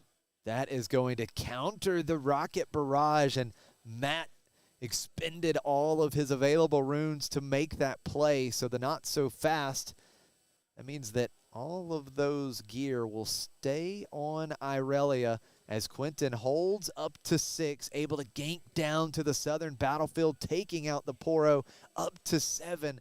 And now Irelia is going to be very tough to deal with. We're going to throw Draven Audacious as charm. well, moving the units over. Matt says, I have seen enough, because that is going to wrap up the game. What a game for Quentin there. And we're going to see a game 3. Yeah, I love that Draven Audacious combo with the charm there. It just got you that extra point when you needed it. There was a choice from instead of playing the Rocket Barrage, we could have played the Thermo Beam, which I think that was probably the most value we could have gotten from the game without like losing a lot of tempo. So could have prevented the gank over with the Boots of Swiftness removed. I don't think there's really anything outside of like a wind wall that would have prevented it from happening. So a little bit unfortunate that the Rocket Barrage did get the counter there, but honestly, super close game and happy for a game 3. Oh, absolutely. We only had 2 games last round. Matt swiftly defeated that Lucian deck, so now we are going to get a game 3. That was really top stuff from both of those players. We talked about the Thermo Beam. It was there. Now let's see in game 3 if it actually gets played. For sure. Yeah. So, and I think one of the big things for this too was that, when we lost the Kaisa, we really lost like one of our, bigger units in the deck, right? We had so much card draw, but without having anything of substance on the board. That's where Irelia is like, cool, I'm just going to eat up all your weenies. I'm going to be able to go through both battlefields, get a lot of points very quickly. And it's just going to be really hard to interact, despite we also had like the protections from Defies, Not So Fast, and cards like that. Yeah, the good old classic counters that this green Irelia deck, the Calm runes bring us, right? Or the Calm Domain brings us. And it's just, you talked about the charm there. Charm is that classic like removal piece a lot of times. Yes. Right? But in this case with Draven, it's just so crazy being able to get that extra point when you need it, right? Yeah, I love that combo. It's one of my favorite combos in the game right now. So I think that's that extra point that your opponent wasn't expecting can win you a lot of games. So we are going to go to game number 3. We've got a battlefield of Reaver's Row and the Dreaming Tree for Kaisa there. So going to be able to get some good draw and being able to push back. All right. So Matt starting things out on the play here in the deciding game 3. It's a Watchful Sentry. Back over to Quentin here. Also, it might have been reversed. It might be that Irelia has the Dreaming Tree and Reaver's Row is to the Kaisa. Regardless, those are the 2 battlefields. Absolutely. Yeah, I think in general, Irelia could probably make more use of that. Dreaming Tree. For sure. And Matt is going to move into the Dreaming Tree. Okay, but yeah, well, there we're gonna Kaisa's still going to get some value of it regardless. So absolutely. Scoring the first point is Matt, and that Stupefy allowing us to draw one card, and then because we used it at the Dreaming Tree on our own unit, we draw 2 cards there, and then the Lecturing Yordle comes down as well. So Matt drawing lots of cards to start here in Game 3 as we go back over to Quentin. Yeah. And we just offered so much card draw, right? So, like, the Stupefy drew us 2, Yordle drew us 1. Like, there's such a big deficit already. And, Quentin's thinking here, I mean, again, at any point we could be playing the Aurelia out, but, I would easily Falling Star, take the deflect cost twice just to remove your big boss monster, right? Yes. Have to take out Irelia if possible. The win percentage of this deck drops dramatically if you're able to do that. Quentin really thinking this one through here.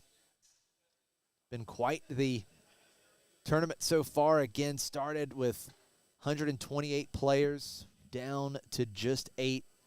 These players competing for their share of $10,000. Quite the prize pool here. Deciding Game 3 of the quarterfinals. Delacorn Herder is the play for Quentin. Yep, so step 1, we play it out. Now step 2, do we put boots on it? Do we, recycle 2? It looks like we're going to at least recycle 1 for, attaching the boots. But we could decide, you know what, I'm not going to move it this turn. Also, with Reaver's Row, Settlercorn gets a lot of extra value because there's a lot of movement associated with that too. So looks like just trying to keep it alive and then maybe, meeting in the middle where we're not recycling as many runes this turn. Back over to Matt. Just 1 ready rune for Quentin. Matt would love to answer that Herder if possible. We'll see how Matt navigates this turn. He was able to hold up to 2 with the Watchful Sentry at the Dreaming Tree. Yeah, the other thing is that, 5 might is, such a weird spot for Matt to try to remove. We'd have to have a good combination of cards. We already saw that 1 Stupefy was used earlier. You could Falling Star, but then you get hit by an Unguard and go to 7. So, right. A lot of different interaction possibilities. Kaisa Survivor going to come out, and we are accelerating Kaisa, paying that extra cost here, the extra energy and the power. Kaisa moves into Reaver's Row. We conquer up to 3 points. We draw an extra card, something that Matt has been doing quite frequently here in this match. Yeah, and we have 1 open. I think they were eyeing a Stupefy, thinking, all right, do I want to draw 2 more on the Watchful there? But also, Reaver's Row being able to protect your Kaisa is going to be huge. And it looks like we're going to start off with going over to the Dreaming Tree for the Stellacorn. Get the movements active here. Get those card draws rolling in for Quentin. Stupefy going to bring us some extra cards there. The combat. Drawing 3 this turn. That's not so good. This Kaisa player is trying to be Draven. Right. It's 1 card off of Stupefy, 1 off the Dreaming Tree trigger, 1 off the Death Knell trigger as Quentin scores his first point. Unguard is going to boost up the Stellacorn Herder by a couple might here, and the Irelia Legend ability is used. So we pay the power cost here. We exhaust the Legend, and now we have a ready Stellacorn Herder that has +2 might. We have the boots. We gank over to the southern battlefield, and Kaisa Survivor will just bounce back thanks to the Reaver's Row. When you defend there, you're able to move one of your units back to base. But it is a second point for Quentin nonetheless. Yep, and again, we got to be careful because if we don't get rid of the Stellacorn before combat, they can just do the same thing, move it back, but they get a draw from it from the Stellacorn moving. Yeah, there's a lot of upside in this particular situation for Quentin as we play a second copy of Boots of Swiftness. So the boots could be waiting there for Irelia in the future. We're going to pass back over to Matt. The point gap has closed, and that Stellacorn Herder quite the issue right now for Matt. Sorry, I'm just so distracted by the 12 cards or so in Matt's hand right now. What a grip there. Yeah, the stack of cards in hand been crazy so far this game. Kaisa Survivor going to go and conquer the Dreaming Tree. That is what we're going to hope. Wait a second. We're going to fight or flight the Kaisa back. Quentin says, look, you have drawn enough cards, sir. Enough is enough. But the issue is they have no runes open now. this is free game for the Stellacorn. If I have enough removal spells, I can just get rid of it right now. And deciding which, I mean, it's not even a choice of if we do, it's what's the best ones to play right now. Which card is it, right? Which of the multiple options in our hand shall we go with? Matt going to be, I believe, bringing out Singularity. That's 6 damage to the Stellacorn Herder. That is going to answer the threat at Reaver's Row. And now Matt is able to safely take the Lecturing Yordle, move in to the Reaver's Row, scoring his 4th point and keeping the momentum rolling here. Yeah, and that's what, I mean, like Reaver's Row can really help out this matchup where you get to aggressively attack. You don't mind combat because you can always escape with your cards, and then you can remove it on the flip side. Now Quentin, left with a couple pair of boots, has yet to bring out the Chosen Champ. Now, is it a pair of boots or is it 2 boots? That's a great question. All right, Sneaky Deckhand being played to the open Dreaming Tree. Up to 3 points goes Quentin. And we are going to equip one of the boots and gank on over, I believe, using the Irelia there. Yeah, they do Legend need to tap ability? their legend. Yeah, there we go. There it is. Yeah. Okay. A little bit of shorthand there, Right. but Just kind of waiting for that. But Quentin goes up to 4 points. We've evened the score here, and Quentin has several ready runes yet again. and again, just a massive amount of cards in hand here. So we're going to have us go over to the Dreaming Tree. We're going to get our 5th point. We're going to get Kaisa. We don't have enough cards in hand, clearly, so we need one more real quick. Without a doubt. 5-4. And at this point, it's becoming difficult for Matt to, like, look through his hand and see what all we have available. Yeah, you're just really blinded by the amount of options that you have right now. All right. Matt's up a point in the deciding Game 3 of the quarterfinals. What do we have from Matt? We've got the Lecturing Yordle still in the back line. Got another Kaisa in hand, it looks like. Singularity there, Thousand-Tailed Watcher.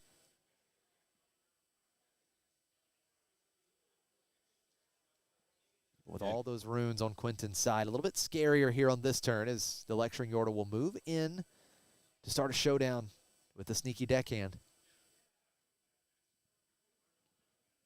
Interesting. I think they were trying to, like, bait them to move it back, and they did not take the bait there. So we're going to play the Yordle for 3 to get another draw here. So it was a couple damage dealt to the Sneaky Deckhand. But, of course, once the combat finishes up, that damage is healed off right away. Going to play Kaisa for 4 and pass it back, yeah. I wonder if they thought that maybe, like, Singularity, had a, just oversight that could have been, like, action speed, right?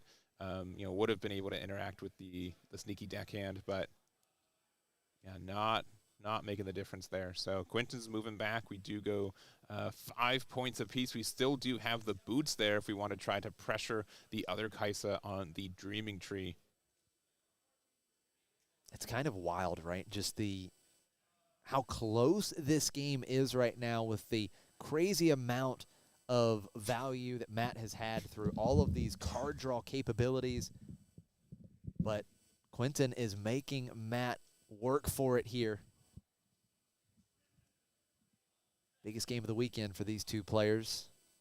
Yeah, we're in the top 8, but we want to make it to the top 4. So, again, we've got 7 runes available. We still have our champion, Aurelia. A lot of choices here. This is, Aurelia doesn't always get much over 5 runes. So having a full 7 and cards on board means there's just a lot of options here for Quentin.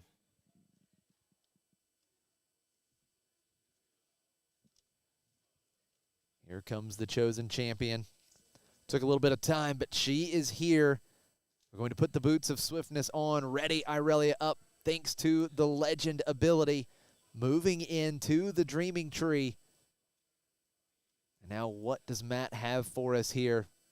Very outnumbered in might. Kaisa only 4 might. We're staring at 8 might on the other side. Matt going to line up a smoke screen. This will give Irelia -4 might. We did have to pay the deflect cost there.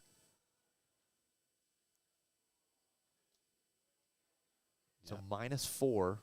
So, I mean, that's brings still, us to 4 all. Yeah, that's just still a tie. So if we have an unguard, a discipline, you know, the dance itself, like that is just so much for us to, you know, there's so many ways that we can get rid of this deficit here and, you know, even get a draw off the Dreaming Tree. And Quentin, knowing that Matt has no runes available, we've got the discipline. Irelia will be buffed up here. The numbers we need to win the showdown. Kaisa's out, and Quentin goes up to 6 points. Yeah, but here's the difficult part. We've got no copies of Zhonya's Hourglass, Guardian Angel.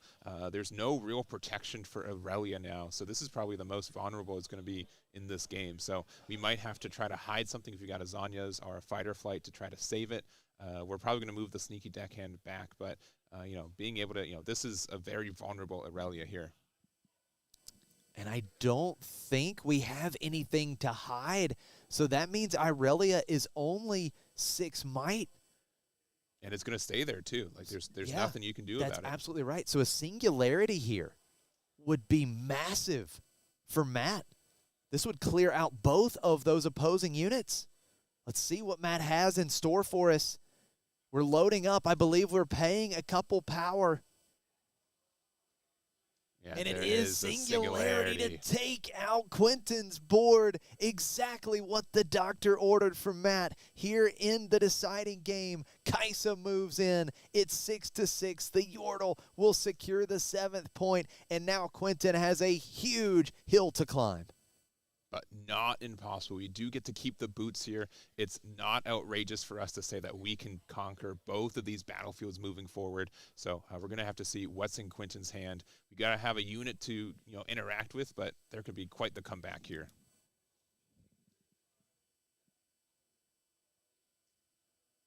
This is the turn, the deciding moment in this match. Quentin staring down 2 battlefields being held by Matt. We've got to take them off both. But the boots, the important piece here that could allow us to do just that. Yeah, and so the line that I see is that if we do have a unit, we play it out, we equip the boots, ready it with our legend ability. And do we not have a single he doesn't have any unit in hand? That is so unfortunate. And that is going to wrap it up. If there's no units, we've got no way to conquer these battlefields. What a game it has been. Guardian Angel on top, but no units with all of the cards. So unfortunate. Matt with Kaisa able to continue rolling here in Virginia. Yeah, super close game. It really could have gone either way. And like Matt really is like, this is all I've got. You got to have no units. And despite all the card draw, we're able to get just no units to protect, you know, the top 4 record for our Aurelia player there. We really saw both of the big plays, right? You saw the crazy charm combo with Draven. Draven able to score that extra point, winning that combat. That was so clutch to close out game 2. And we saw just exactly what Kaisa wants to do with the massive amount of tempo gained off of these spells. Singularity, absolutely perfect in that final game. For sure. Like, big difference of what not having a Guardian Angel out or having any protection. Like, you want to keep that Aurelia alive, and if you don't, you just, you know, you're playing so many non-units in your deck, right? So it's not outrageous that we didn't see another one, but still a little bit unfortunate. Absolutely. Well, it's been a great weekend so far. There's still 2 more matches to come. The semifinals will be coming up next. It's been a great run. It's been a pleasure. I think that's going to do it for me this weekend, but it's been so much fun casting alongside of you and Messiah. Big thanks to all the production crew and everyone here. Thank you for tuning in. But don't go anywhere. We've got some more action coming up. The semifinals next from Virginia.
All right, we are back with the Hampton Booster Box Riftbound 10K Coastal Series. We've got our top 4 players here trying to flex into the finals here, and I'm just joined with Messiah here. How you doing? I'm doing well. It's a beautiful day out here in Hampton, Virginia. We're at the Coliseum area here, and we are a part of, finally, the top 4 of the 10K Coastal Series hosted by the Booster Box. Yeah, we've seen a lot of close matches so far. We've been following Kaisa so far in this top 16. We're going to be moving over to the other side. We're going to see if they're able to make it into the finals. But what do we got for our top 4 match here? Right now, so it looks like our breakdown here is going to be 2 Draven Detonate list, an Aurelia, and a Kaisa. But for our stream match here today, we're going to have Daryl on the left on Draven Detonate and Gregory on the right for Aurelia Blade Dancer. Yeah, so honestly, 2 of the decks that are just performing very well in the meta. There was a huge regional open in China this weekend, too. We saw a lot of the same story. A lot of Draven, a lot of Aurelia, and that's not going to be any difference for us for here. Yeah, definitely what you're expecting at the top tables. We've seen that consistently, but that new Detonate deck list that we have been seeing tearing up the 10K scene in this area at Pittsburgh, at Richmond, Virginia, at SCGCon, all of those tournaments were around some of these decks performing super well, and as you know, this is a miracle version that focuses on the card Detonate to allow you to continue to draw and draw and draw. Yeah, very good for getting that additional draw since you need a lot of cards in your trash. Looking at this deck, maybe the game plan is not 100% there, but we're going to see it in action. We try to put a lot of cards into our trash, make our, our cards really cheap to be able to play them out for almost free, if not free. We've got Bushwhack to make them active, and just a lot of combos to really swarm the board and make it hard for our opponent to interact when we have those combo turns. Taking a look over here at Gregory's deck list, the Aurelia Champion. I think we've seen quite a few on the stream throughout this weekend, and it looks like a pretty standard list. One of the things that we noted the other day was Heart of Dark Ice. Mm-hmm. That is something that we've seen at the top tables in the actual main. Yeah, it's been getting a lot of value, just the fact that it is something that after you play it the first time, you can choose for free, which has ended up being very nice. We've got the Overzealous Fan as well as the One of in there as well. Just another early play as well, just to maybe get the tempo for us. And honestly, it's going to be interesting to see what this game looks like. All right, moving into game 1 here. Looks like we have Veiled Temple as the chosen battlefield for Draven Glorious Executioner. That is what Daryl is playing today. And then on the right, we have one of the strong battlefields with Aurelia starting off on the Dreaming Tree for Gregory. Yeah, Dreaming Tree, super good for Aurelia. We have a lot of cards that choose our own, units as well, so being able to get that extra draw is also something that, Draven does inherently very well. Aurelia can sometimes stumble, so really standard start. We got a Traveling Merchant and passing it back to Gregory. Yeah, I think ideal opening on turn 1 there, just establishing a unit, and whenever it moves, you get to cycle, which is exactly what Daryl wants to do here.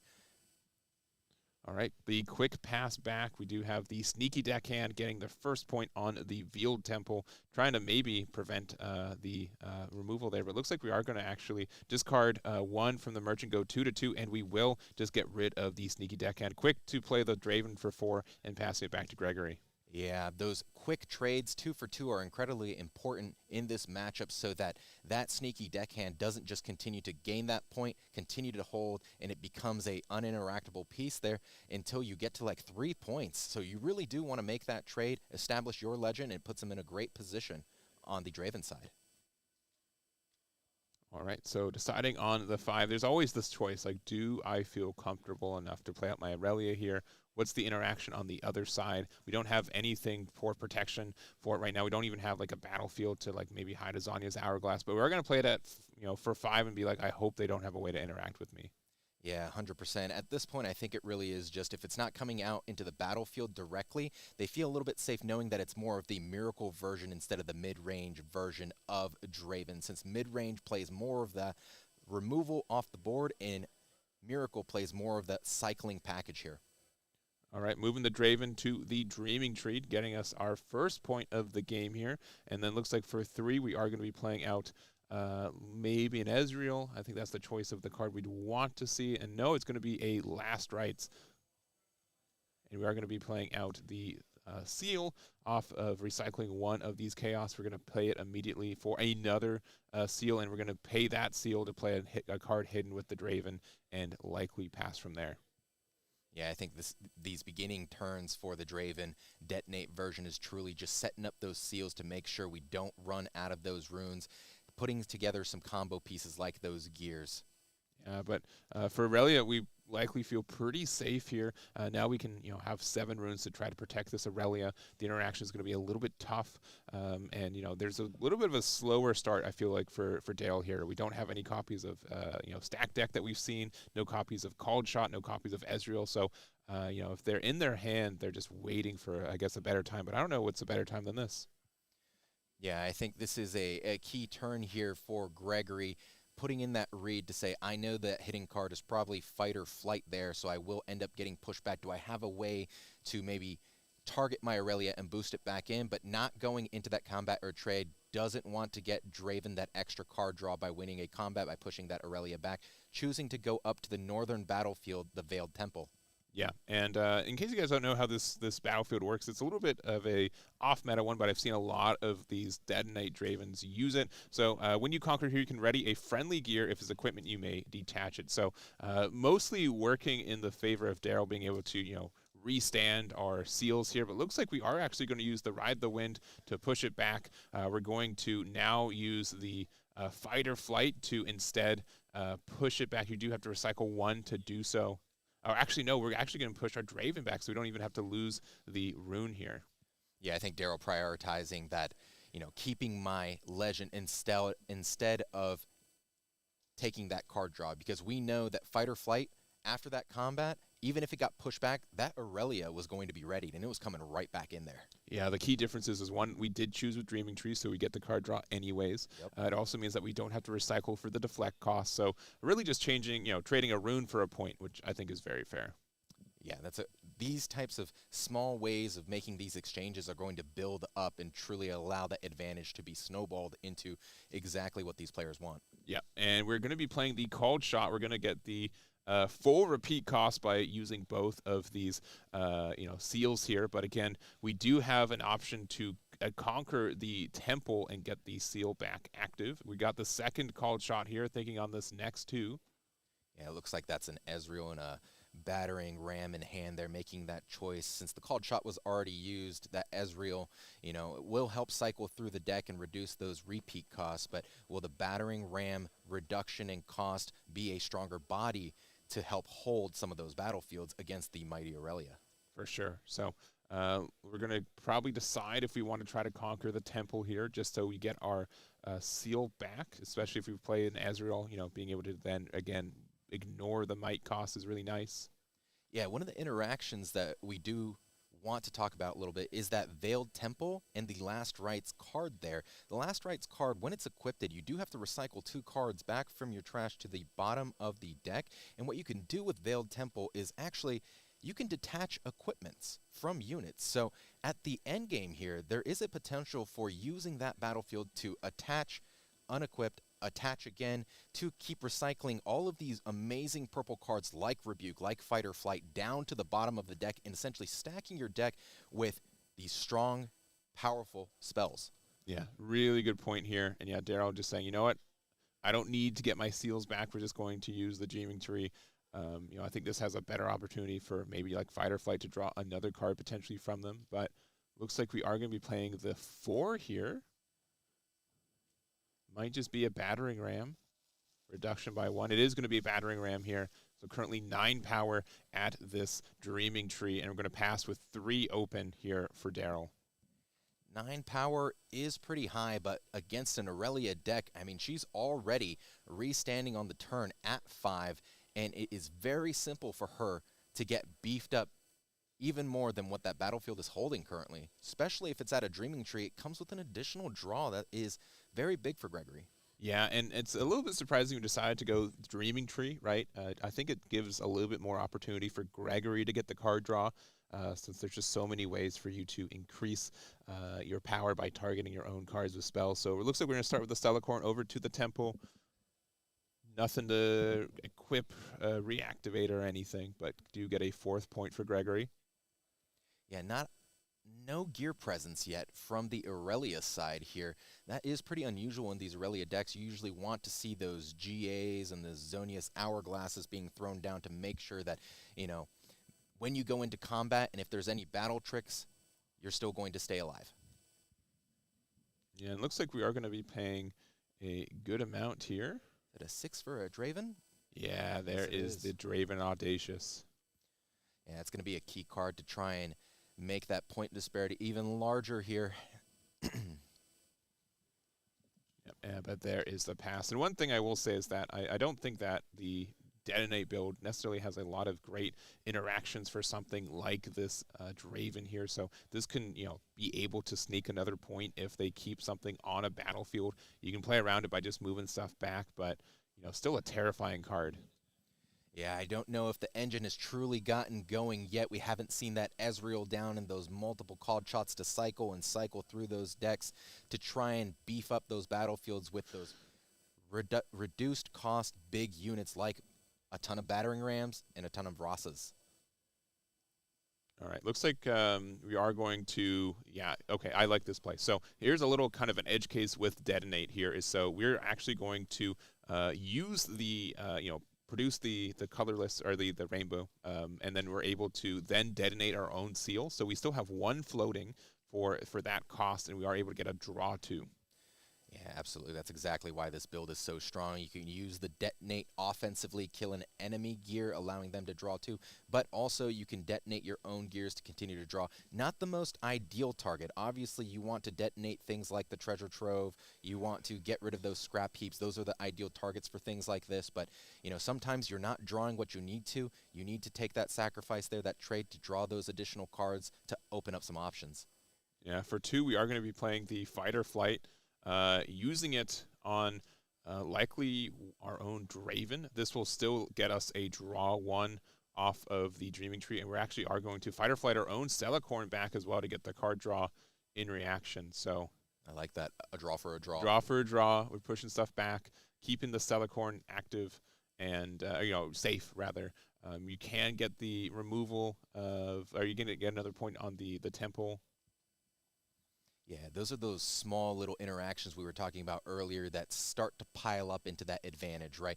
Making sure that you have hand advantage here, making sure your units stay alive. Yeah, and maybe considering using the Field Temple to, again, prevent another loss of a, recycling here, because we can, pay for the seal, and then we can ready it again, but the fact that we already have one floating and we still have another one active means we might not have enough things to actually recycle enough to make the temple worth it yet. Yeah, we really do want to see a called shot, stack deck, or an Ezreal here. Those are the pieces that really get this deck going. Yeah, and it looks like maybe an Ezreal. We see 3 being used here. Yeah, finally an Ezreal. This late in the game, this is going to see a discard 1, draw 2. We're going to use one of the pre-used recycled runes that we had from the first seal, discarding a battering ram. Oh, interesting choice there. Yeah, I think there's a good chance that we could have played one for pretty cheap this turn, right? We've only played I believe we've played 1 card this turn off the Detonate, so second card with Ezreal. So maybe with 3 runes open, it's a little bit tricky, but not impossible for us to get enough to make that get reduced to 1. Yeah, not having runes up and passing over to an Aurelia with a Draven Aurelia and a Stellacorn in the back, that's terrifying. Yeah. And actually, I think we've played a second one because we did activate the Fight or Flight that was hidden. So I believe that causes a cost reduction, not the turn that you hide it, but the turn that you play it. Yep, I agree with that. I believe that battering ram would have come out for 2, but again, only having 1 up, there isn't a whole lot of battle tricks that you can do in this Draven deck with 1 rune. So, but still choosing. That is 2 and a seal tap. Seal for a seal. Looks like that battering ram did come down. Yeah, I think there's, the Raza instead. So we did have enough cards into our trash to get the reduction by 2 here. We are actually going to be attaching the last rites as well. And there goes the recycling of those powerful purple spells we were talking about. Yeah, Rebuke and the called shot. Now it is, I believe, random at the bottom of the deck too. So, or is it? Do you get to choose the order?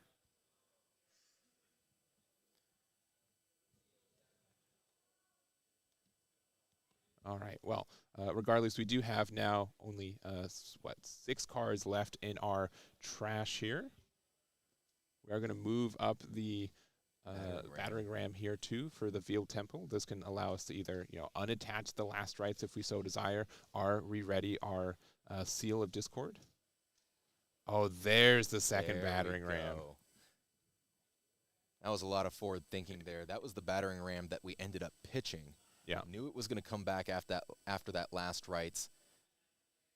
Willing to take that trade of losing out on some of the cards in the trash, recycling them back, obviously those powerful cards. But, this is a deck that in the end you do want to have quite a large trash, so those Rosses are coming down essentially for free, but also so that you have your win condition of Vi able to activate for an enormous amount of might. Yeah, but that's 100% just I've been playing this deck for a long time. I've been doing a lot of reps, and definitely a really heads-up play to figure out what runes do I have available to me, what's the best way for me to get out as many bodies. And we've played out a lot of power here with the Raza as well as the Ram this turn. Yeah, and with an Aurelia deck, you don't have that hard removal like Red does, so won't be able to clear anything in that backline. I think one of the things that we have in our repertoire is Charm, but we have 3 copies alone of that. So let's see if we can try and find some of those to maybe reduce some of the might just waiting for us when we pass turn. Yeah, and we have currently 2 5s, and then last right gives, I believe, is it 2 might? Yeah, 2 might. So we've got 12 on the Veiled Temple currently. So we might have some ways to interact with it. Obviously, I think we can go one at a time, right? The Aurelia, I believe, is at 5 might right now because we did activate it this turn. I think we passed the turn with an active, so it doesn't get the might bonus. Correct. It did not untap, so it is still sitting at 4 in the back here. But this is exactly what we were talking about. We want to see some gears being thrown down from Gregory's side, those GAs, to not only allow for selection, for untapping, opening up those options as well, but one of the key things that Aurelia can do into this matchup is attach GAs, have Zoniuses go into the battlefield, and trade with one of those cards that is beefing up those battlefields, come back, and then go back in when it's bumped up and readied again at a bigger might. And then that allows it to continue to get under this Detonate deck and clear out some of those bodies. Yeah. So it looks like we're still deciding here. If we need to get another draw, we can move the Stellacorn to the Dreaming Tree, which seems to be the case, putting us to 5 as Gregory. We've got a good amount of runes. Again, we've got, I believe, 8 open right now. We haven't seen really any boost spells, right? No signature spell, no kind of fancy things from there. It looks like we're moving the Audacious over to the side for now. Yeah, that Draven is terrifying, and I believe that's exactly why we kept some might in the back as well. Don't want to make that point difference too large.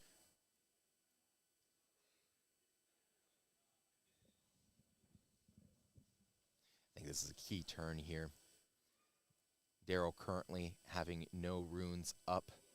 Oh, another Stellacorn. Another Stellacorn. Yeah, we might be too intimidated by this 12 power here on the Veiled Temple. It looks like we're not considering even pushing in anymore. Another 3. Is that the Heart of Dark Ice? No. No, just a sneaky deckhand hitting the base here. So not so sneaky this turn, but passing back to Daryl, who's got, again, a large board, a lot of runes, especially for like a Detonate Miracle build here, and that is pretty scary. Yeah, without the gears for some of the additional might, you would have to pump that Draven up by more than 6 to even be able to contend that top battlefield there, and that's tough, but it is also a little bit telling about what's in Gregory's hand, Yeah, and another thing too, so last rites is when you conquer and when you hold. So we are going to play out the Traveling Merchant for 2 here off of the when holding effect now of the last rites, and we are going to be considering our plays from here. Looks like tapping another 2 here. Oh, okay. Taking that one back here. Yeah, thinking about maybe bullying the Stellacorn. Only 1 rune open currently for Gregory. Again, that Draven Audacious can sneakily get the 8th point that we need to go for game with 2, so we do have to respect that. Yeah, if we're going to go into this battlefield, you essentially have to commit, or that Draven's going to be coming over the top and winning those 2 extra points, putting Gregor D7. So that would be a tough spot to be in. We also need to work around some of the math here. We know that 1 rune open on Gregory's side. With some of the buff cards that we have in the Aurelia deck, I believe the most we can get up to with 1 rune open is the +2 and -4. So we need to work around that 4 being the magic number. All right, so yeah, still playing with you know, the Raza and the Draven doing a little dance. Looks like a casual 10 to the 3 here. Also, maybe deciding if we want to recycle 1 for the Draven effect too. Just keep it extra safe. Just means that, you know, even if they have the Defiant Dance, you know, it's only a deficit of 2. But it looks like, okay, we're just going to go the Raza here and see if they do have the signature spell from Aurelia. Yeah, I think that's what Daryl's contemplating right now, saying, do you have it? I don't know. I don't want to commit both of these here. Yeah. And it's a shame because, you know, you can get a generated gold gear token as well from the Draven if we so desire. If they do have the dance, it's a little bit better to put, you know, both up just because you can still do a trade here. Otherwise, it's tough. And we do have it. That's exactly what Gregory needed here to make that exchange. But also, since you're targeting your unit, you get that extra draw as well. It's huge. Okay, looking like we do play the fight or flight to push out. Yep, so we end up winning the combat, getting a card draw there for doing so. I believe Gregory, I don't know if he did get the card draw or not, but he should have if he didn't, because he did move the Stellacorn once again. We do have a called shot. Doing another. Let's take a look here. Looks like an Ezreal. What is the other choice here? And a Bushwhack. Yeah, Bushwhack's a good card, but we've kind of already established the board, right? We don't need to necessarily play things out as much. It could be helpful for like reviving a Raza off of holding or, you know, attacking with the last right. So curious to see what they chose from there. We are just going to pass back. We're going to be at 6 points to 5 here. But again, we got to be really careful about what this this Draven can accomplish. Yeah, absolutely. It's just sitting back there menacingly, you know, just staring down these battlefields. Oh, actually. Oh, never mind. Okay, we are playing Ezreal one more time. Oh, in the discard with Scrap Heap, getting that additional draw, that is big. So discard 1, draw 3. 7 cards in trash, paying 1 more. That's got to be another reduced cost battering ram, right? No, looks like a stacked deck. There we go. Engine is rolling, going, drawing a ton of cards, refilling that trash here. We currently have what looks like 8 cards in trash. So if we detonate our own seal, that would put 2 more cards in trash. I think that's going to be the play. There we go. You called it. And it's a weird choice, right, to detonate your own stuff, but it's working out so well. This is why it's in the deck. You get more cards in hand, more cards in your trash. Currently have the 10 here, so if we want to play another Raza out to the Dreaming Tree, we definitely can. Stacking up that Dreaming Tree. Yep, I think switching over into the hold pattern here. Daryl at 6. I wouldn't be surprised if I saw another Raza come down on the other northern battlefield here to beef it up even more. Yep, and there could be a decision like where do we actually care about this value? Could be better to defend the last rights area, but looks like we are going to play Raza to the other side. That's second Raza. Do we have third Raza? Oh, third Raza would be huge here. And I'm going to guess the Merchant was played in the back. I think you could have played it at the battlefield that you owned, but yeah, I think it is just in the base here. I believe so, yes. Yeah, that movement's going to be key for that card, that Traveling Merchant there. Because when I do move, you discard a card, then draw a card. Wanting to continue to cycle through that deck, but Daryl's hand is looking massive as well. Yeah, but the runes open are less massive. Looks like, I think, thinking about hiding a card, about playing another Raza if we've got it. Yeah, I think this is a perfect opportunity for a fight or flight here. Yep, hiding a card, could be anything. Could be a bushwhack as well. Could just be a little bit of a, a bait.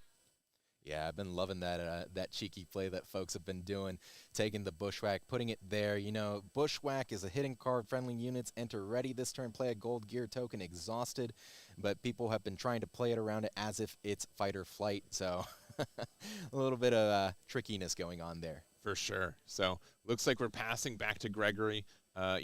Technically game point in view. If you're able to conquer with a Draven in combat, you do get that additional point. The kind of tricky spot here is that with so many cards on both battlefields, you do have to be wary that Draven doesn't get killed in battle itself. So there might be some chances where you have to individually push things up, but that just gives so much card draw for Daryl, potentially, if you just keep on losing with sending in these weenies. Yeah, this is going to be so hard. The top battlefield, the northern battlefield, having 18 might. Wow. Let's see. And at the bottom, we got 2 Ezreals. We have a Draven. And what is that bottom card there, Harridan? That is another Raza. So we've got 10 plus 6. Every combat, you can recycle a red to give the Draven additional +2. We've got a hidden card. So both these battlefields stacked with power. And, Aurelia is known for giving that extra boost so many times, but these might just be a little bit too big for it. Those numbers work out well, isn't it? Because it's 18-18 essentially if that Draven ability gets activated when you're pushing in there and it's defending. So hidden card there. I think Daryl's trying to say, don't come into this one because I know you get an advantage with Dreaming Tree.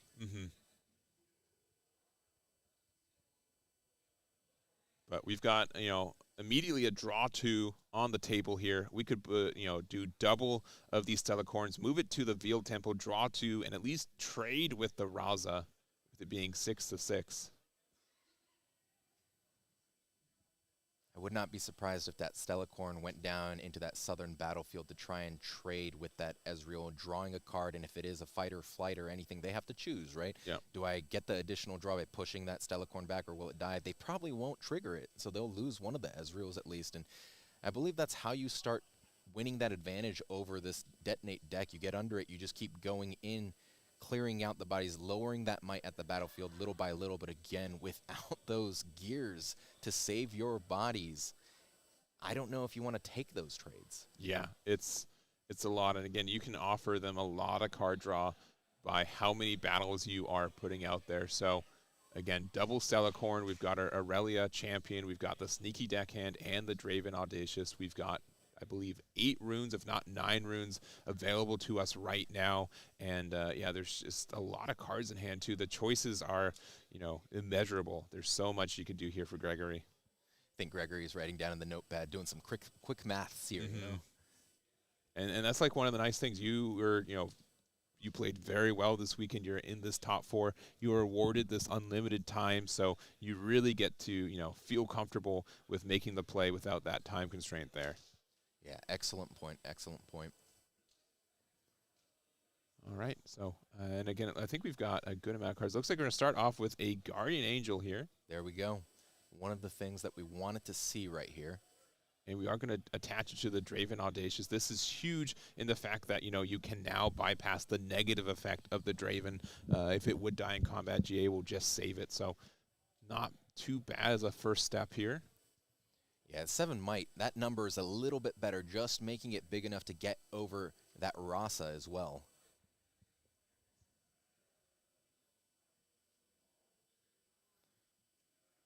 Both of these players having a healthy amount of cards in their hand as well. Again, with these Stellacorns, you could have Disciplines. You could have copies of On Guard that maybe it makes sense to move it by itself and just use it on Guard to get rid of a battering ram.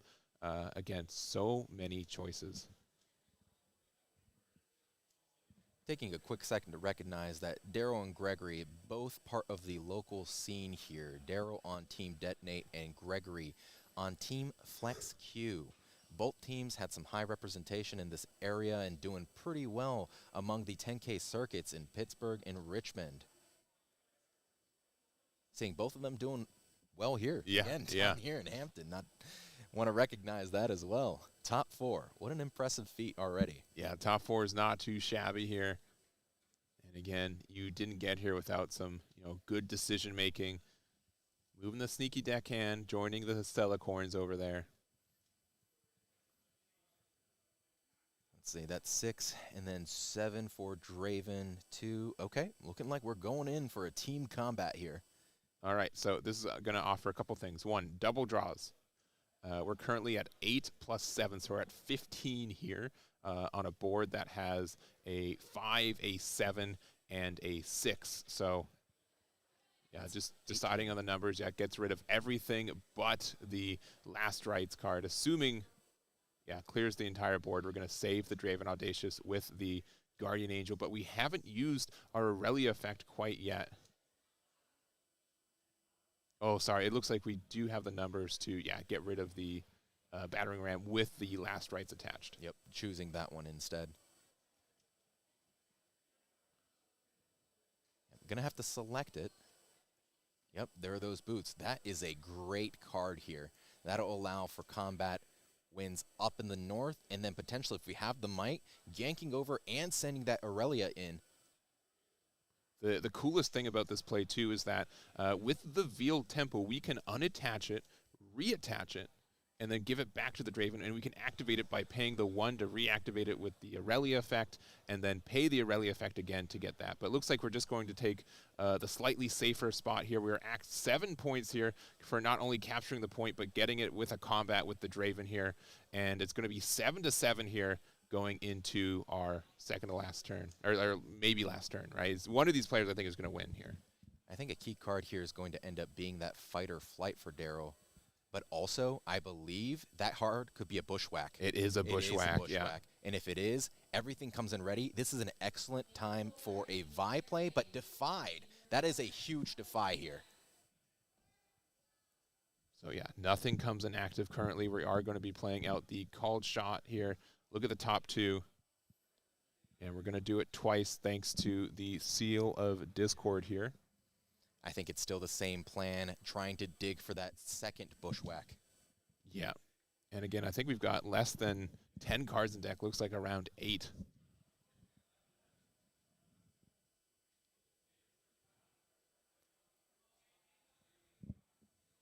If Gregory holds here, he will end up taking the game. So these units need to be moved in and taken out.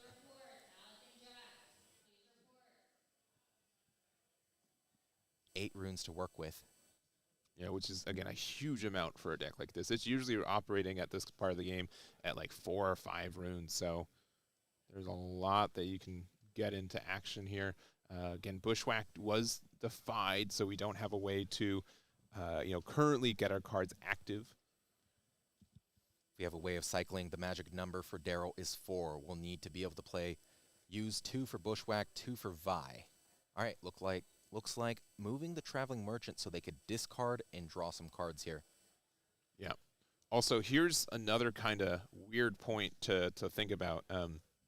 Because of this Draven, you don't even need to technically win the battlefield. You just need to beat combat with the Draven itself. So if you're able to get 8 might over to the Veiled Temple, you can get rid of it, and you'll get that 8th and final point to take us to game 2. I think we're going to need a couple of ride the winds as well. Ride yes. on over there if we're going to do something like that. Fight or flight also options to push our units back and then send them back in readied. Yeah. Couple different options here for Daryl. Digging through, trying to find what the best option is. Couple different outs. Yeah, but even if we have something as simple as like a fight or flight with the Raza, push it back, attach the last rights, and then attaching 2. We're pressuring 8 on 8 here, and if there's not anything else from Gregory, that could be enough for game. Yeah.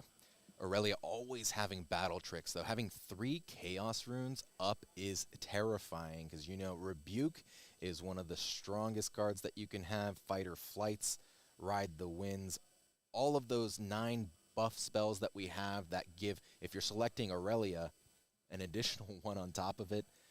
3 could be enough in some settings. All right, looks like we're going to pay 1. And I think just double checking on numbers here could just be a detonate on our own seal just to get the 2 cards that we likely know at this point left in the deck. believe we still have a stacked deck left as well.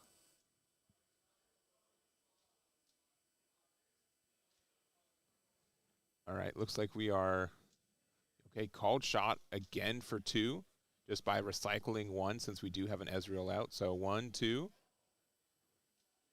Take a little peek at that hand, see what they're taking here. Could not see that one. Oh, that was an instant choice right there. Did you see that? Very confident. 5 cards left in deck. Again, I'm pretty sure we know what those are. We're going to spend 2. That's a bushwhack. Likely a bushwhack, right? Yeah, there is the bushwhack here. They have the second Defy. That'd be nice, but not looking like it. All right. Not looking super great here. All right. Now let's see if Daryl has the Vi here. Putting back a plethora of cards back into the bottom of the deck. Whatever order you want, you get to choose with the Vi because it's recycling 1 from your trash each time. Yeah, I mean, Vi, I'm going to guess we have like 20 cards in there, right? So, good number here. Yeah, hard to tell with that fat stack of cards that Daryl has in his hand. Yeah. And again, technically, all we need to do is beat the Draven Audacious. So currently it's at 8. I think trying to figure out those key numbers, right, to get over the units, because one of the most terrifying things, like we said, potentially fight or flight or rebuke. Yeah. I mean, that sends the Vi right back into the back or into the hand, right? Yeah,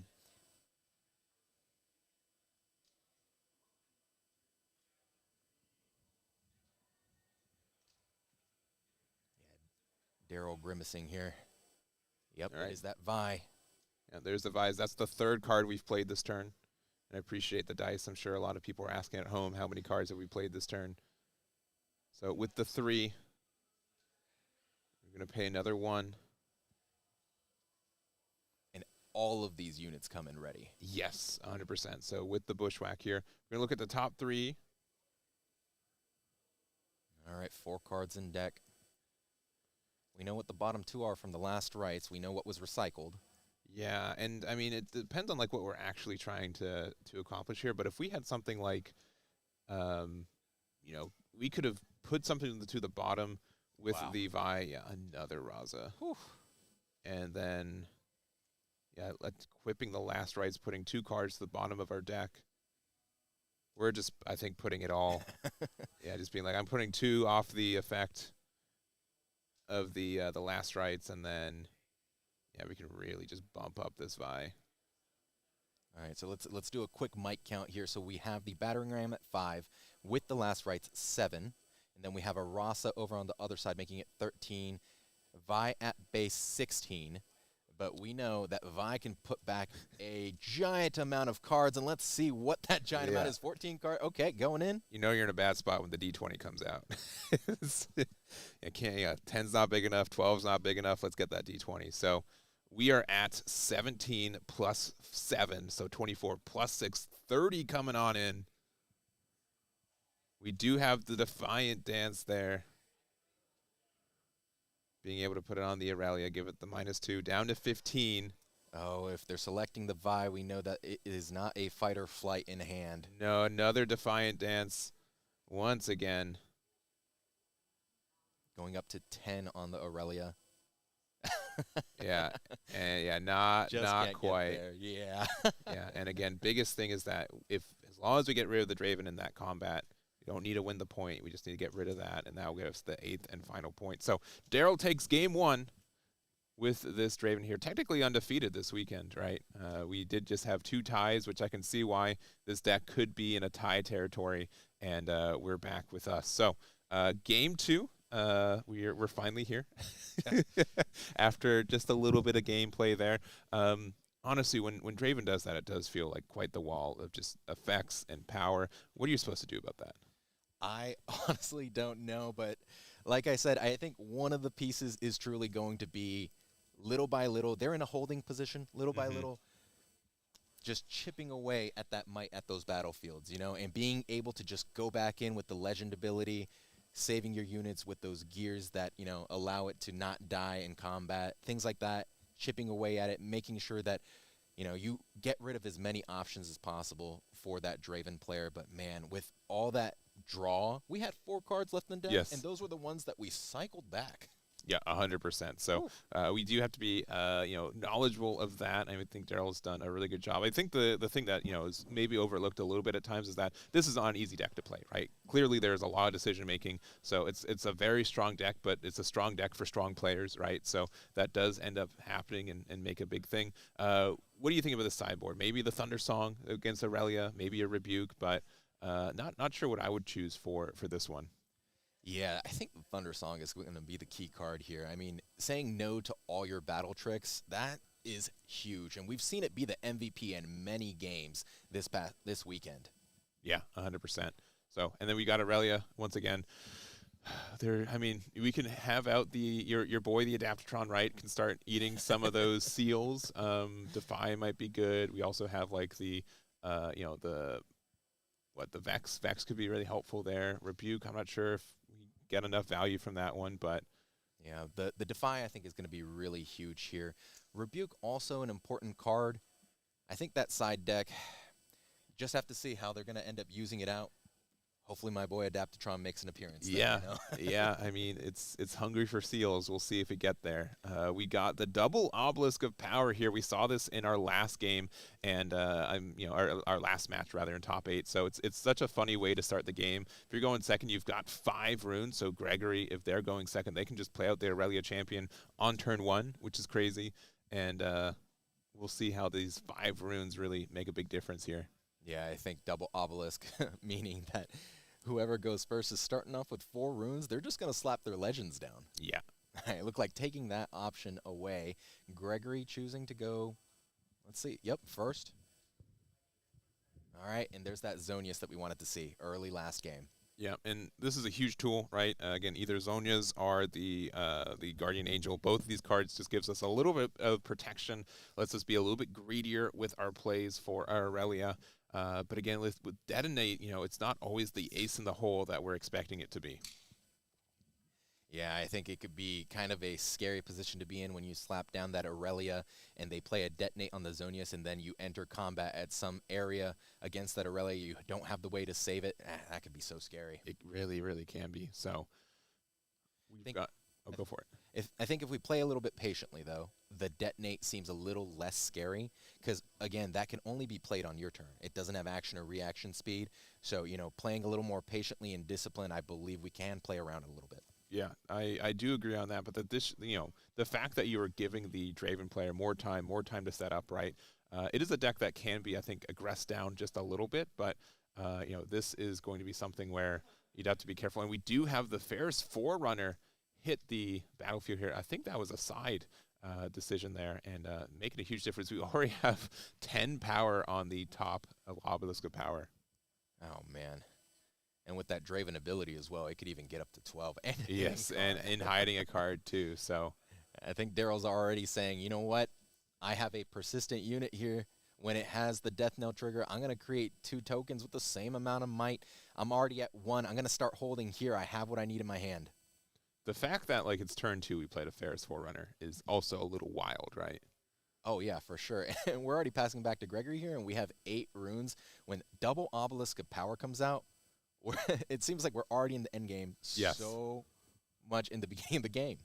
Yeah, so I think, obviously this is something that Daryl, this is likely not the first Aurelia they've played this weekend, so they kind of know what they want to do with this matchup here, and, it's pretty telling here. It's a different gameplay style for Daryl this turn because we don't have, any cards in our trash quite yet. We're just building up a big battlefield with these, mighty units here, and now Gregory's like, I've got a lot of runes, but what's the best way to use them? For sure, and honestly, I think for someone who's playing Draven, someone who's playing Aurelia, the 2 top represented decks in the last big regional, we're talking about Vegas here, we had 216 Dravens and 132 Aurelias, and the next closest was a Kaisa way below 100. So, that is what you want to test against. That's what your reps are against, and both players know exactly what they're looking for. It really shows how much repetition they've had into these matchups, It sure does. So we get our first point, and you're like, we're going to defend the battlefield as well. We got Draven Audacious hanging out in the bottom Obelisk of Power. And do we have the choice for the charm here? Oh, this would be a big charm right here. It looks like we do. We've got the charm. We're going to move it over to the battlefield here. We are going to recycle 1 red, so it's going to be 6 here. Probably taking out that Draven, but that Zonius, like we said, need that gear that saves it. But oh, we've got the Defiant Dance. Whew. We're going to recycle 1, give the minus, give the plus to the Aurelia here. That's going to give us another point. And that's how we start stacking. That's how we start stacking those points on Gregory's side. Yep, so we should be at 2 points for Gregory off the extra point from the Draven here. And again, we got to be really scared. Another charm here could represent another point. Gregory's likely going to 3 if they hold here. And that Ferris Runner's kind of stuck at that other battlefield with the hidden card. Yeah, I don't think expecting that charm. That's probably a fight or flight just being hidden there waiting. He was waiting for it to be challenged over in that area. Charm was exactly the card that they needed to start stripping some of the might from over there and getting that additional point. Now, if it is fight or flight, we can move back our Ferris Forerunner. We can move it up to the Draven. We can still trade with it, which would still net us a point, and then give us 2 3/3 tokens. So not a terrible play there. Looks like we're going to be playing 5. 5 is pretty big here. Is that just a... Just a standard ram. That is tough. I don't think we're seeing the engine pieces that we really want to on Daryl's side right now. Yeah, no Ezreals, no called shots. Like, the Ferris Forerunner was nice, but the fact that Gregory had an answer to it so cleanly by just focusing on the other battlefield means that, the point totals are going, quickly to Gregory's side. Yeah, absolutely. And then passing back over, looks like we have 7 runes available here. We have an Aurelia and a Draven on the southern battlefield, and Zonius Hourglass as well. Strong position for Gregory to be in right now. Yeah, and if we've got a Boots of Swiftness, we can attach it to the Draven there. We can make it 7-6, and we're going to start with the Guardian Angel. And I think we are going to equip it to the Draven. We are. Yeah, just enough to get over that 6 might over on the other battlefield. I think this is an incredibly telling way. I think maybe we have another charm would be huge here, but I think it would be a very easy decision. Just slap it down there since Daryl's only holding 1 up over there. Yeah. And we do have Ride the Wind. Yeah, there it is. Very strong card. All right, let's get over there. And even if that is a fight or flight and you push that Draven back, nothing would happen. Now, it would just go right back in there. Correct. Now, you have a choice to move your own Ferris back, which I think is fair. And it is on reaction speed, so I don't believe this was a combat. You don't get the extra point because it never fought into anything. It never saw something there. So only the 1 point for the Draven there. We are going to be able to keep it safe back in the base here, and it's going to be 3 points to 2. Yeah, I like this start for Gregory a lot more. Seeing those gears, seeing those battle tricks where you can, ride left and right, ride in the wind. Only issue here is, we're putting a lot of aggression here for Gregory here. Trying to make that point disparity even bigger. Yeah, and sorry, we do get the point for actually, we still went to the battlefield, so we did still conquer it. We just didn't get the additional point. We weren't at 5. All right, there's one of those combo pieces we were talking about earlier. I don't think it's too late to start the engine for Daryl. 4v2, not a big difference yet. Yeah, and we did get rid of the thunderstorm. Like just saying, I think the tempo is just so fast in Gregory's side. I don't think it's going to be able to get the I'm not going to be able to play it this game. Yeah, I really think it's a closer when you have a very solid board. And again, this deck cycles so much that even if they sided in the 1 copy that they have, they could get back to it. They can, yeah. So many different ways. So, all right, Called Shot is doing its thing here. Thinking about our first grab here.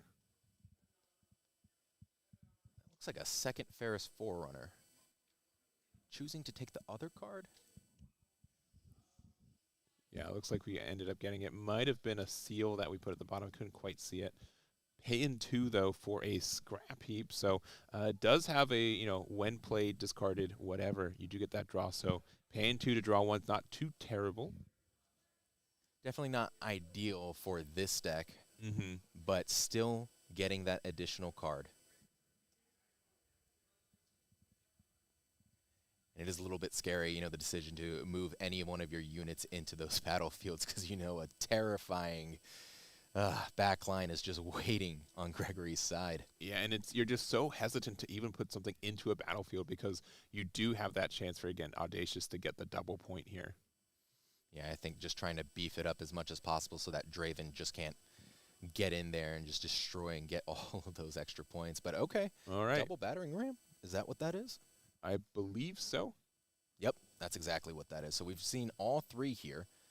I like beefing up that battlefield, being able to try and hold there, but also allowing for next turn having all that might in the back. I think it's a solid play by Daryl. Yeah, and we did play it for 3, and my brain had like a little skip, so I'm just going to say it out just so, you know, the first one was reduced by 3, and then the second one saw the first one being played, so it gets reduced by 1. So played the first one for 2, the second one for 1. Yeah, I love those little snowballs. Yes, yeah.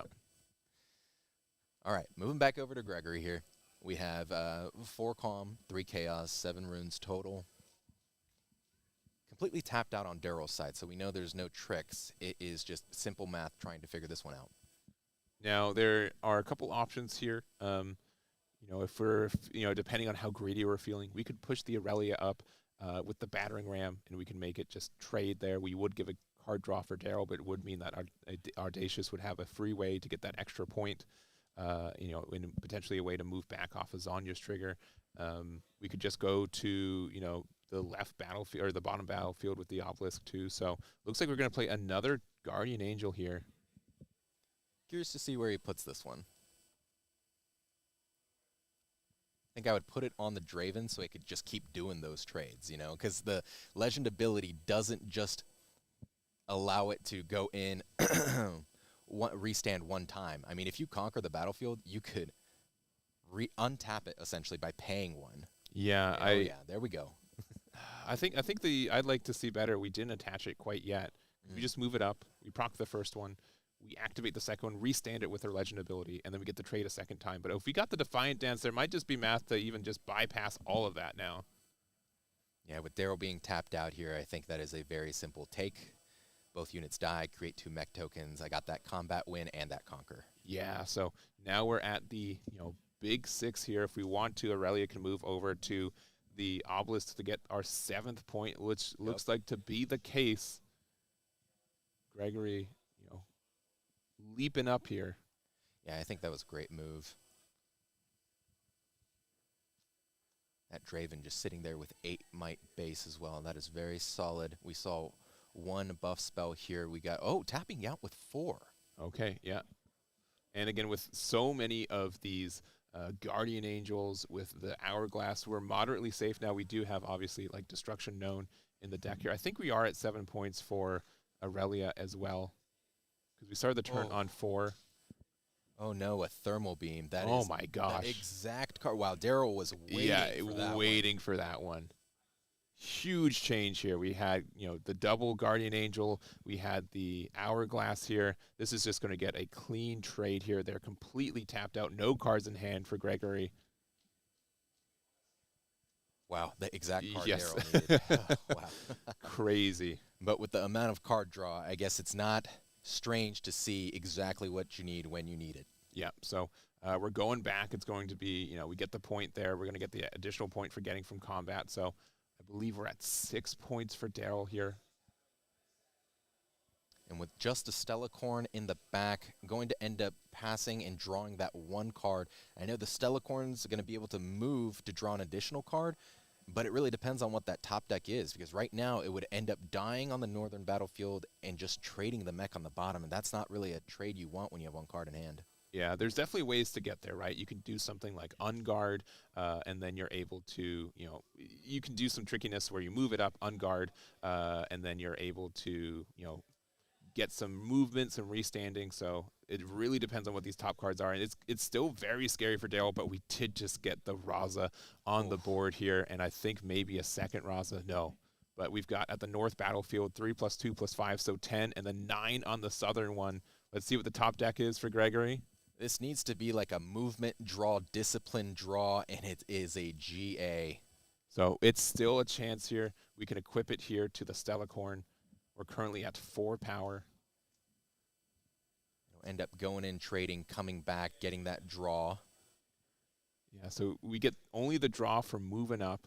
Mm-hmm.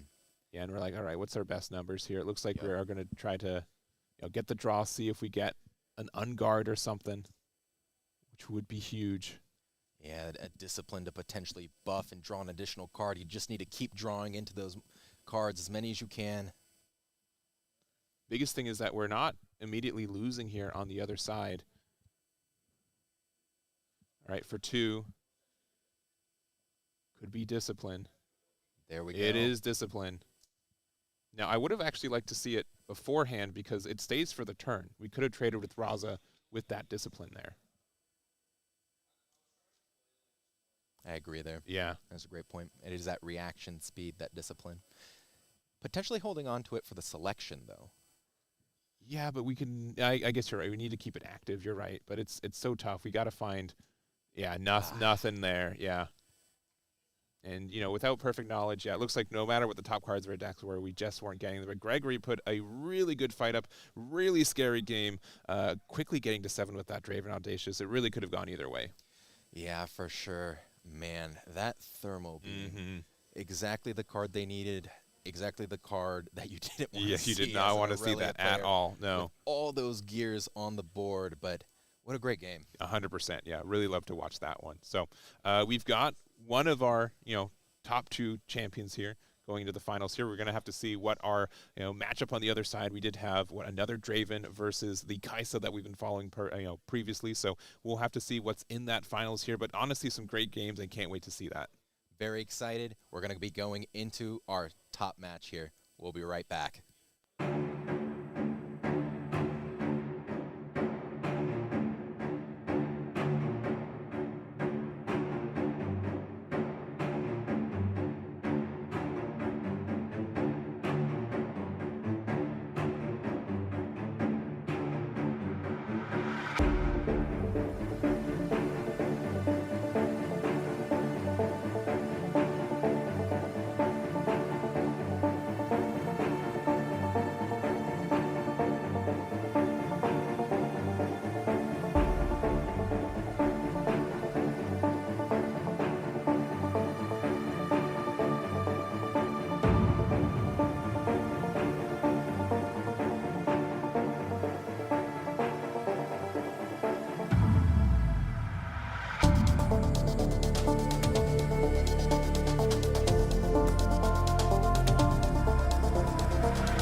welcome back. We're here at Hampton, Virginia at the Riftbound Coastal Series 10K hosted by the Booster Box. We're in day 2, and we are at the final round. Yes, we are.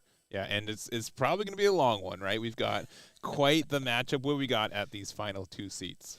So we have Daryl and Orlando. Last round, they went into Aurelia and Lucian, both coming out on top, and they are both a part of teams. We got Daryl a part of Team Detonate, and we have Orlando part of Team Flex Q. Both had some high representation today, but they're both playing the same deck. So we're going to be seeing that Detonate version of Miracle Draven going head-to-head. Yeah, and so, again, it's going to be quite the grind, right? We've seen, I think we've seen Daryl a couple times this week, and I don't think we've seen Orlando yet, but, a lot of thinking, and, of course, untimed as well. And the other kind of extra part is these decks are near identical. Near identical for sure. I believe the only differences here are the number of detonates, the number of treasure troves, and the Ride the Wind. I believe those are going to be the pieces that are different. Daryl here having more of the consistent detonate build. If we take a look at Orlando's build, we'll move over and we can see that it's going to be, yep, right here, we're going to be able to see that he has the Noxious Hopeful in there. So Orlando having more might in the deck, Daryl having more consistency in the deck. Yeah, so, but again, not that big of a difference here. I don't think it's going to change the gameplay that much, but might make it easier. 2 extra copies of, smaller battering rams is still fine, and we're going to do the double Veiled Temple for game 1. Not too surprising, with, almost near mirror match. Our, first game battlefields are likely going to be the same. Yeah, agreed. And we saw this a couple times already on stream. That Veiled Temple so strong with that last rites, it's able to unequip and equip and send back the cards we want from the trash to the bottom of the deck. We're probably going to be seeing a lot of that in this match here. Yeah, that's what I would expect as well. So we'll go into it. Yeah, double Veiled Temple, double of the same legend and champion. Not too surprising there. We could be playing Draven Audacious in the champion area, but I think that the Vanquisher is still just such a good card here. All right, solid fist bump before this game gets started. Oh, and a great start putting that 2 might unit down. We have that Traveling Merchant. When it moves, you discard a card, then draw a card. That engine gets started. Wow, a mirror move here. Yeah. Unsurprising. Again, these could be really back-to-back plays here. We've got 4 open, so we could just, worst case, press the emergency button, play out the Draven here. We're going to discard a Merchant to draw 1. Got our first point here for Daryl. Yeah, I think in this mirror match, the person that is holding will be at a slight disadvantage here, and the person that ends up putting their Vi unit down first is going to be in a tough position, because if they push and don't succeed, they're going to end up recycling a lot of cards that aren't too useful, and they're going to have to recycle right back through those cards. Yeah, and looks like if we want to do the trade, looks like we will. Discarding the Fight or Flight there, playing out our own Draven. So near, again, identical match. We do lose a Fight or Flight here. Yeah, that's a hard loss right there. That's going to be one of the key cards here. We've got 6 runes for Dale. Haven't recycled anything quite yet. Like you said, just near mirror here. I think the only difference is that trash, the Traveling Merchants. But stack deck big here. Starting to dig through, trying to find those engine pieces. Looks like we're seeing some called shots in that hand. Yeah, so likely need 1, but we'll see what the third card is, if that's worth the pickup there. Yeah, this would be a solid turn to try and get some of those gears, like those seals, down. Oh, it looks like it is a seal, so maybe a choice between Called Shot and a seal. Yeah, I think in this position, are you going to make use of the Called Shot to continue? But that will require you to go down, since you don't have an Ezreal on the board yet. So I think it'd be a snap keep if there is an Ezreal in that hand. Yeah, and so it's a big decision too. If we're trying to play a battering ram this turn, you're like, okay, how many cards am I actually playing? Right, we're playing 1 for the stack deck. Both the seal and the Called Shot representing a cost reduction for 1 for a card that we played for 0 runes, right? Which is helpful for getting in range for that. But looks like we've made our decision here, and we're going to continue our turn. Very curious to see what that decision is going to be a little bit later in the game here. Maybe even right now, we don't know if that battering ram is coming down yet. But this is a open deck list top. So both players know exactly what's in each other's deck, so maybe Daryl is thinking on that choice there because we know Orlando has more might overall in the deck. And we are just passing with 5 whole runes open, so a little bit surprising there. We didn't find anything else to really play, especially like in the Dead Knight build. There's not, I think, as many interaction cards. We were going to start off with a stack deck with Orlando, continuing our mirror match sincerely. Yeah, basically mirror images here. It's truly been the same thing. If that Draven goes over to the other battlefield, we're even on the same battlefields here. We are. And there's kind of like this weird condition that happens with this. So, if you do challenge, the attacking Draven procs there when attacking first, but, the Draven on defense, goes backwards. So you have the choice as Daryl to, recycle a rune, and then if your opponent, if you don't, then you can decide for Orlando what you want to do. So, but it looks like we are just going to do the detonate there, play out the Trove, get the rune, get the draw there. Very nice. Yeah, there we go. And that seal. Orlando having a little bit better of a start here with that engine being generated. Double seal, treasure trove, detonate, huge draw engine. Is that going to be the Ezreal here? It looks like it will be. So we will be able to get the discard 1 to draw 2, getting rid of a bushwhack. Yeah, having 6 in grave now. Draven scoring, making the points 1-2 here. Double seal, all tapped out. Yep. So unfortunately, there wasn't a way to use a battering ram to really take advantage of the situation. We don't have quite enough cards in trash for a Raza quite yet, but put a lot of cards in trash, a lot of cycle, and we got that point. Yeah, we did see a bushwhack in that grave here. Yeah, also, card. I think we're actually considering on Daryl's side if we are going to do anything. We could rebuke this with the Veiled Temple, too. If we do get the Conquer, we are able to ready a Seal of Discord, which could mean essentially a free copy of the Called Shot, which would be very nice here.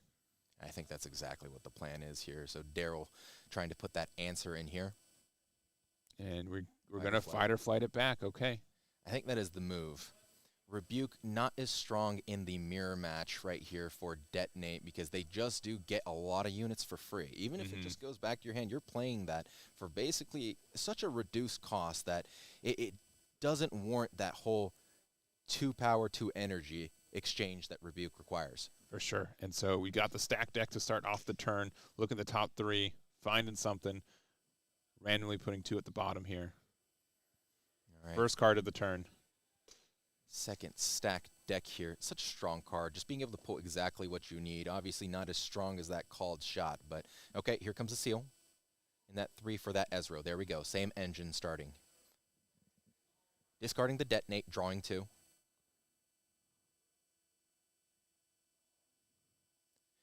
If we see another seal come down, then we got those mirror images again. Yeah, we sure do. So, yeah, we've played, 3 cards, I believe, this turn already. We are going to play out the Treasure Trove. Recycling for 1. Thinking about it, because we can pop the Trove ourselves, right? Really, what that offers is just like a recycle 1, get 1 active, and then you get a draw. Yep, exactly right. They are playing that battering ram, trying to establish more might in the back. Daryl's tapped out here or has the 1 open? Has the 1 open. I guess one of the things to consider having that 1 open in the back, you can use stack deck as an action on your opponent's turn to try and start your turn with 1 additional card, exactly what you need. Yeah. Very strong sometimes when you see someone pull or make a move that gives you a little bit of a tell of what they're trying to do, what the strategy is, especially if it's the same deck you kind of know already. You're able to just tailor exactly what you're pulling off that stacked deck and being ready on your turn. Yeah, so we're going to move the Draven into the bottom temple here, which on the Conquer we are going to be able to re-ready up the Seal of Discord. Going to play another Seal of Discord here. Now that's a strong play. Essentially just a free card, but also increasing the number of cards that are played here to reduce the rest of the cards that you're going to be able to play this turn. So much value in this engine. Yeah, and I think we might be confirming something on the numbers here on how many cards we have in trash or how many cards we've played so far this turn. So Looking like they were pointing at the Bushwhack. That was discarded last turn. It was discarded last turn. Yeah.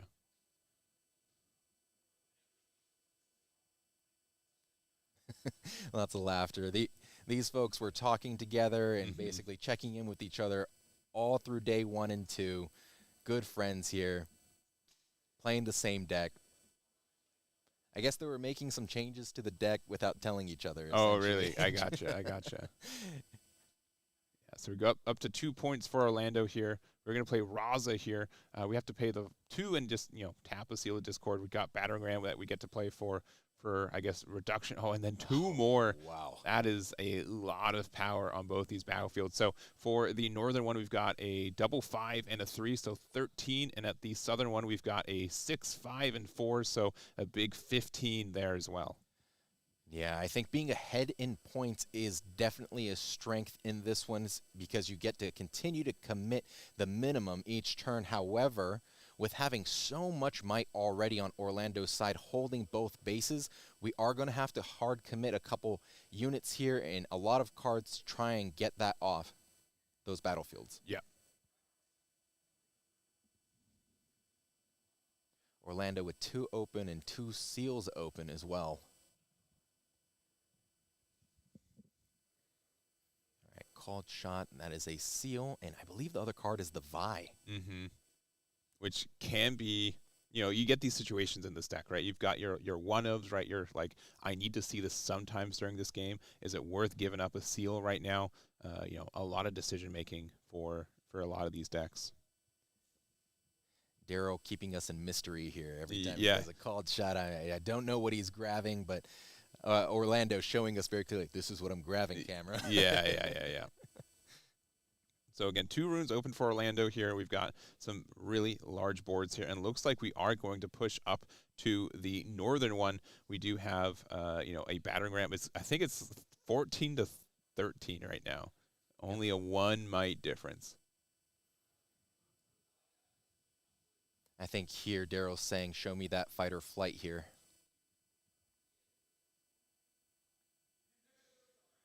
Fight or flight. There could be rebuke, which looks like we are actually just going to remove the board right there, only leaving the battering ram. We do get the Discord back active thanks to the the Veiled Temple here. And we're at 4 points now for Daryl to Orlando's 2. We are now going to detonate here, which is going to let us not only get a draw of not 1, not 2, but 3, but get us another rune back thanks to the treasure trove removed. Yeah, detonating a treasure trove, Huge. Especially in the mirror. That just allows you later in the game. It was already established.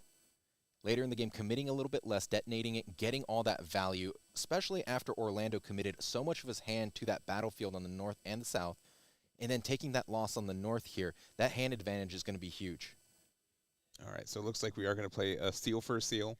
We're going to play the second seal, third seal. Let's see that third seal. Thinking about it. It looks like we are going to pay the 3 and the 1, so maybe another Ezreal's hitting the board. Oh, no, just the 3. Rites. Okay, for the last rights. All right, let's count that trash here. This is going to matter to see what we can return. And again, with last rights, we do have that when holding effect as well. So it really puts some urgency for Orlando to try to interact with that other battlefield. But sometimes the movement with this deck is a little deceptive, right? Yeah, absolutely. 5 runes still up. Looking like contemplating here. Doesn't know what they want to recycle back.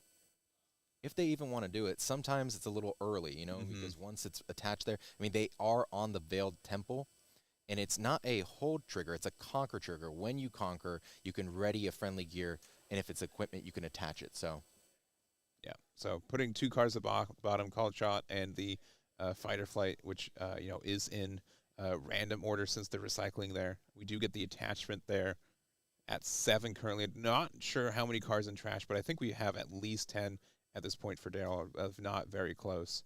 And we're going to pass with 5 open. yeah, Daryl ahead in points. going to be able to commit less and less to the board, saying, Orlando, do you have the answers? You have to be able to move your units. You have to commit those cards to, bring your units back and attack this battlefield, or even generate new units to attack my battlefield. And there's that last rights. All right, looking at cards and trash again, if we want to attach it, we are just going to use the seal there for the attachment there. Is that a stacked deck and a called shot? I believe so, yeah. Choosing not to return some of those battle spells like the fight or flight, but instead looking for that consistency. Ooh, we've got Ride the Wind. Ooh. Looking at if we want to interact with this. Is that the Rasa? Yep, the Rasa with the last rights. 8 to 7.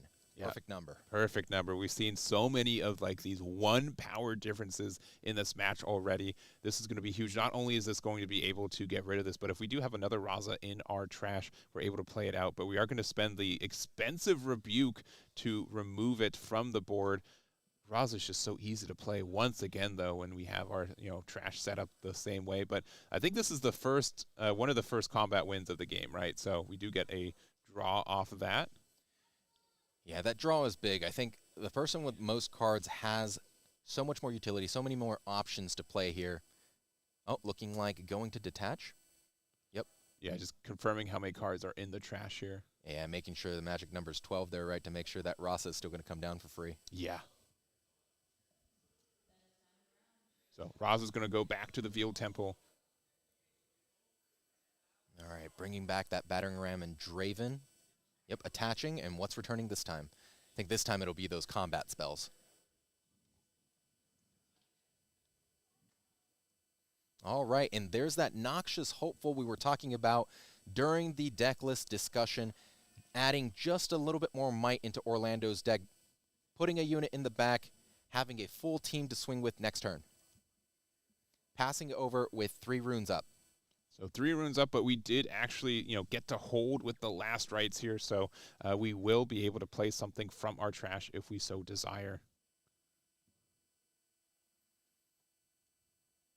And, very quickly, Darrow's been holding a lot of points. We're at 5 at the start of this turn.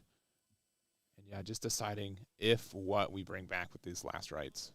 Yeah, and Orlando has a pretty scary backline back there. Noxious Hopeful, Battering Ram, and a Draven that could potentially go up to 15 might with those 3 units. Holding with a Rasa and a Last Rites as well. I mean, 8 is no joke on that southern battlefield. It is not. All right, we're going to play out the Draven here for the 4. Again, no real reduction here, but the fact that we, quote-unquote, get to draw the card from trash to play it, so we still kind of get a, +1 in advantage here. Not that, again, these decks are all about drawing anyways, but... Exactly, but it's just less rune commitment to get those draws. Mm-hmm. Last Rites, incredibly strong. I believe this is what we were talking about when we're saying, when we end up holding, when we're ahead in points and get that hold, the Last Rites just become stronger. Those units that just died for that push just come right back. Draven being such a strong unit to bring back. And here we see the Ride the Wind. Okay, interesting here. Interesting choice. Yeah, because the numbers are not in our favor, right? I believe that's 7 to 8. Oh, but we're going to Fight or Flight back. So we had 2 open. So we're going to Fight or Flight back there. Raza, so we're going to be able to get the point there. That's a winning combat as well. Yes. We're going to move it back. Looks like we're not going to... we could have Last Rites to play something from the trash, but maybe just play out 2 Razas that are maybe stuck in hand. Yeah, that's the case. So there we go. 6 points to 3. Not only were we able to get the point, but we were able to deny Orlando the point here. So we're just kind of chilling now. Yeah, I like this. It's saying, I'm in the lead at 6 points. Orlando, you need to make up that difference here. So you need to put your units up here and hold. And next turn, I have this menacing backline to push towards you, potentially conquering both battlefields and winning the game. Yeah. So again, but there's a lot of might in both bases right now, right? Both battlefields are technically empty right now, too. I know the board's getting a little bit wild, so it's hard to tell at times, but And again, we've got so many runes for Orlando. Just they've been able to keep super healthy with their runes just because of these early seals that they were able to play. All right, that Noxious Hopeful going in, readying that seal, and then getting that called shot essentially for free.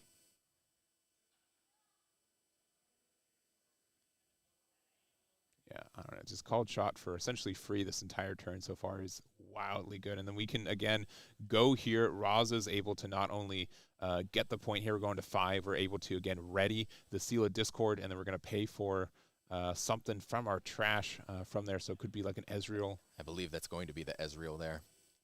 Yep, discarding a card and drawing 2. Oh, and playing it there, yeah, because we can play it anywhere that we have units. Discarding the scrap heap as well, so all that extra value. Just an extra draw here. Oh, right. Hard playing a scrap heap, yep. Looking for the answers here. I mean, we haven't seen a detonate from Orlando quite yet, so that could, again, just offer another draw 3 for us. I believe that's what he took. Yeah. Yeah, going to detonate that scrap heap potentially.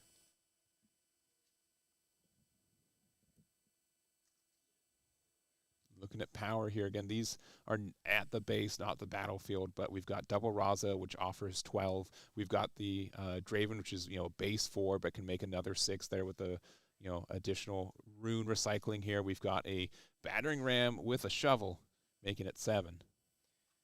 Yeah, these are the complicated turns here because someone in the holding pattern has a little bit more of a disadvantage in my mind for this matchup here, because if it passes over to Daryl, he just needs to conquer both to win the game. And we could see those, win cons like Vi that he ended up maybe picking up earlier. We know we saw it already. Something like a Ride the Wind, Bushwhack, Vi, those are...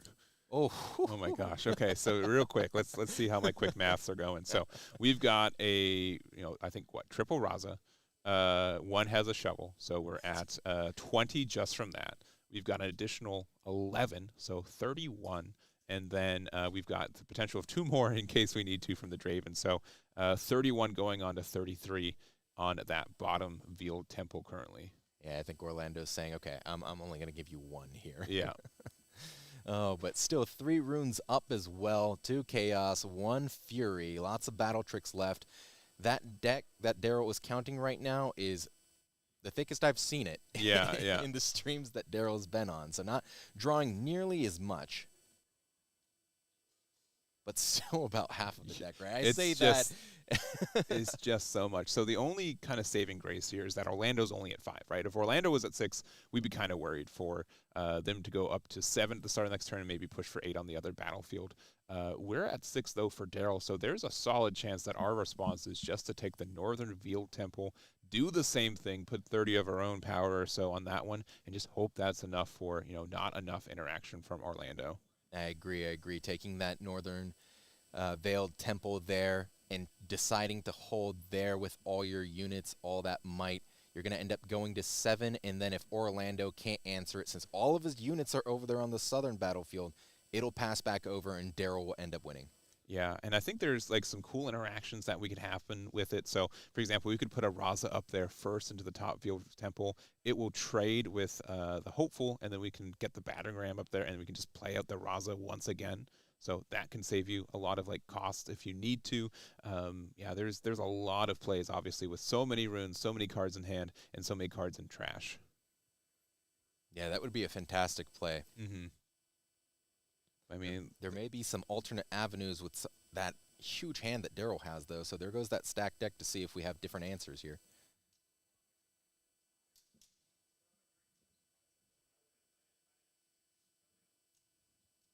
All right, with the stack deck, look top 3, found our target from there. Going to decide what we, Yeah, making sure we know what's going to the bottom, what's going in trash, what's in my hand. Got to keep track of all of that. All right, we're going to play 2 and recycle 1 for a Bushwhack. Bushwhack. Okay. Here we go. That is one part of the win-con combination here. And especially with that last rights, right, where we can just bring a Raza back and get that advantage. We're going to play out an Ezreal, again, active, getting rid of a treasure trove to draw 2. We've got 4 runes active right now, so if we have copies of like Battering Ram, this Last Rites is going to, again, be very helpful for getting cards back. Here we go, making a move. All right, we're going 7 into 7 currently. Yep, making that trade so the Last Rites falls off. Now we are able to move the Ezreal up there. Looks like we are going to attach something. Yeah, just play out another Raza from there. Man, every unit coming in ready. Mm-hmm. What a strong card, Bushwhack. So it looks like we are going to try to equip something. Oh, looks like there is a decision there. Yeah, because because I think we were thinking about attaching the Last Rites to something to get another card to be played off of our trash. I agree. The number of cards we played, that Battering Ram is going to be significantly reduced. Mm-hmm.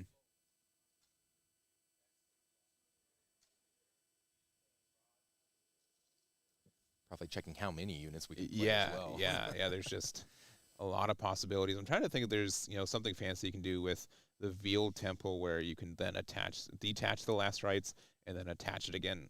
Ooh. And okay. Trying to get the Raza in the trash? I believe so. So this is going to get a good trade of 8. So we're going to get rid of a Raza as well as the Merchant, or we can just get rid of their Last Rites. Yeah, but now we're just going to get that there. Yeah, there we go. Detaching it. Eventually just reattaching it and getting more of the cards that we need, the battle tricks and all those things at the bottom of the deck. Yeah, so I really like this kind of gameplay here because we know we get like this quote-unquote like permanent +2 buff to our cards. Now, we are trading with Orlando and the fact that Orlando is going to be able to get a draw every time this happens. So, all right, looking like making sure he wants to keep that Draven, buffing it up. Yeah. Last Rites falling up.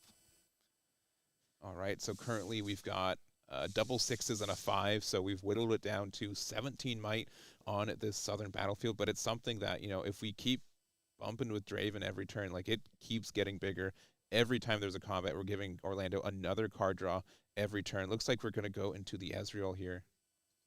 Got to make sure we do stay at that magic 10 number to ensure that that Rasa does come back for free. Yeah, so looks like we are going to push towards the northern battlefield, which will let us not only ready a seal, but then play out something from our trash. So there's a good chance that we're playing Raza. We're going to untap the sealed and then retap it to play the Raza once again. Yeah, I honestly think that this is going to be a detach here by conquering the Veiled Temple, reattaching, going down to the other battlefield, and beefing up both with units from the grave. Mm-hmm. But it looks like it is just going to be a Battering Ram, which once again, you get to play it active. Ooh, that is so strong. Yeah, detach it as mentioned. And if we're feeling confident enough, looks like, yeah, we are going to attach it once again. Go 8 here. Just slowly dwindling down the might at that battlefield. This is kind of the same plan we were discussing when Detonate plays against Aurelia, where Aurelia has the ability to continue to go in, dwindle down the total might at that battlefield, and that ends up being the answer. Yeah, and we're playing a second Battering Ram. We're going to again attach. This is going to be our last way to use a purple rune, but if we end up winning this battlefield, we are able to untap our Seal of Discord. We're going to recycle 1 red to make this an 8, so a lot of numbers here. Looks like it's going to be double 5s plus 6, so 16 plus 2, 18. We're going to rebuke the Battering Ram. We're going to push the Raza back, and that's going to be our 8th point. Darrow takes it. Wow. What a quick exchange right there. What a decisive turn as well. We knew that was going to be the key turn there. And man, oh man, did we see that. That interaction, it was almost as if both of them had it played out in their head already. Yeah, there's just, again, when you have this equipment, when you have just so much of these runes saved up after using their seals throughout the game, you can just keep giving this +2 buff. You're able to keep playing cards. Bushwhack, putting cards out from the trash active. There's just a lot of power you get aggressively as well. Bushwhack, MVP card today. For sure. So we're going to see how game 2 ends up going for them as well. Again, we're pretty similar deck-wise, so I'm not sure what our choices could be. I do think like the Ferris Forerunner is kind of a good value card for the mirror match at times. It's very difficult to remove outside of a Rebuke. Maybe the Thunder Song. What do you think about that falling star there? It's fine. I don't think it's terrible either. Like, it does get rid of a Raza by itself, right? We're also, not playing into, the standard build, meaning that there's not any like spinning axes, right, or anything like that. So the power boost is not going to be too impactful. There is the choice of like the hard bargain as well. So, I would imagine both players know what they want to, play in the mirror match. But, again, very similar decks, not only in the main, but also in the side. Yeah, absolutely. I do see one of the differences is the thermal beam, though. Orlando not playing that one, but Daryl playing the thermal beam. I think that was for those heavy gear matchups. Mm-hmm. Yeah, I agree. So that could be the thing is that it does get rid of all equipment on the board, so your own seals get hit by it, right? So that can be hurtful. Your own last right, so it can be a decision there. But we're going to game number 2 here. We're going to see what battlefields these players choose. And we'll go from there. So, again, very similar. It's going to be double obelisk once again, so continuing the mirror match. And Orlando's going to, I guess, choose if they want to go first or second here. Yeah, double obelisk. I think going first is huge already, right? Mm-hmm. You get to initially have initiative. Yep. And double obelisk of power. You're starting at 4. You're going to slap that Draven Legend right down. Yeah, it's super easy. So it does depend on if Orlando decide to go first or second here. There's a chance that they decide to go second, knowing that if they go second, they have 4. But then they'll, they're gonna have 5 now instead. So it is we'll see what happens. Quick mulligan here. Very interested to see what that sideboard was going to be like. Yep, choosing to go first here, slapping down that Draven Legend. It's so strong. It's so strong. Has the initiative. Yeah. Mirror copies right here. No seals from either side yet. This would be the solid turn to start generating, generating that engine that allows you to discard, continue to draw, and there we go. We see that scrap heap discarded, get that additional draw. Yeah, this is huge. So one card we've played so far, it looks like we're going to play out the seal, so card number 2 has hit the board for the turn. Yeah, this is turn 2. Yeah, we've got called shot, so we've got 3 cards using the seal here. Looks like getting the bushwhack, putting back the card there. We've got another seal potential. That's a key decision right there. Yeah, not sure exactly what Orlando got, but looks like we are going to push the Draven up. It's going to go forward to the battlefield, going to our first point. We've played, I think, 3 cards, so we could be playing out a Battering Ram here for 2, which we are just the Hopeful, and then, Battering Ram for 1 after the Hopeful is being played. So casually, a 4, 4, and 5, so 13 power on that southern battlefield.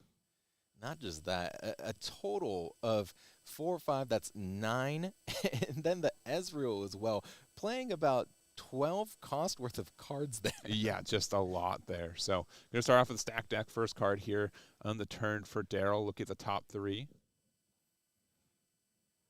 Want to get the engine started on both sides so we could keep up the pace between these 2 detonate players.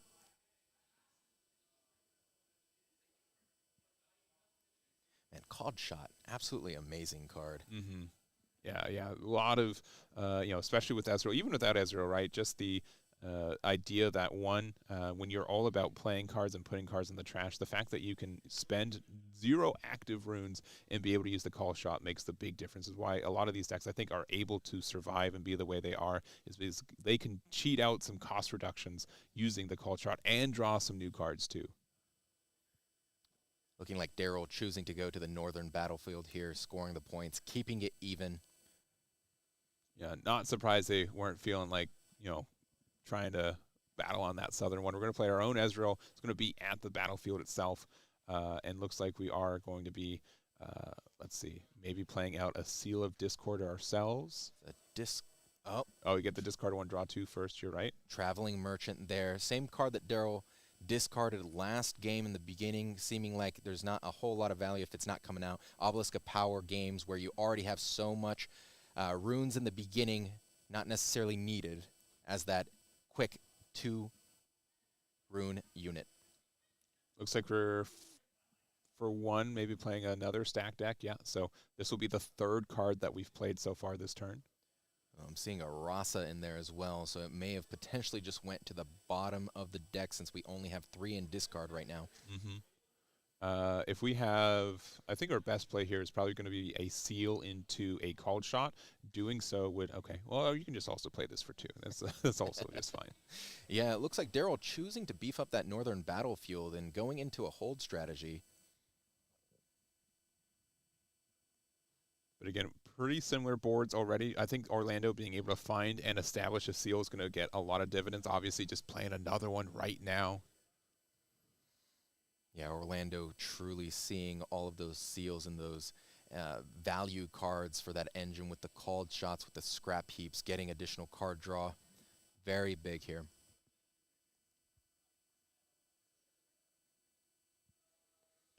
All right, looks like for 2.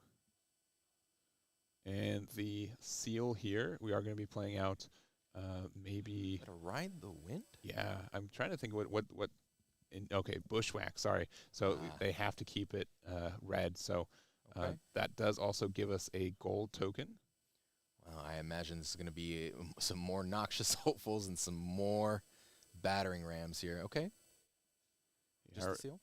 We can also detonate tokens. So that could be the choice. We can't obviously tap the seal for a red, recycle a red Fury one. So might be bit of a decision here, but it looks like we are spending 2. Just double checking where this needs to go. Yep, that is a ride the wind. Yeah, it's going to be ride the wind. We're going to move the Draven back. Okay. I like it. It's still ready. It can contest that northern battlefield.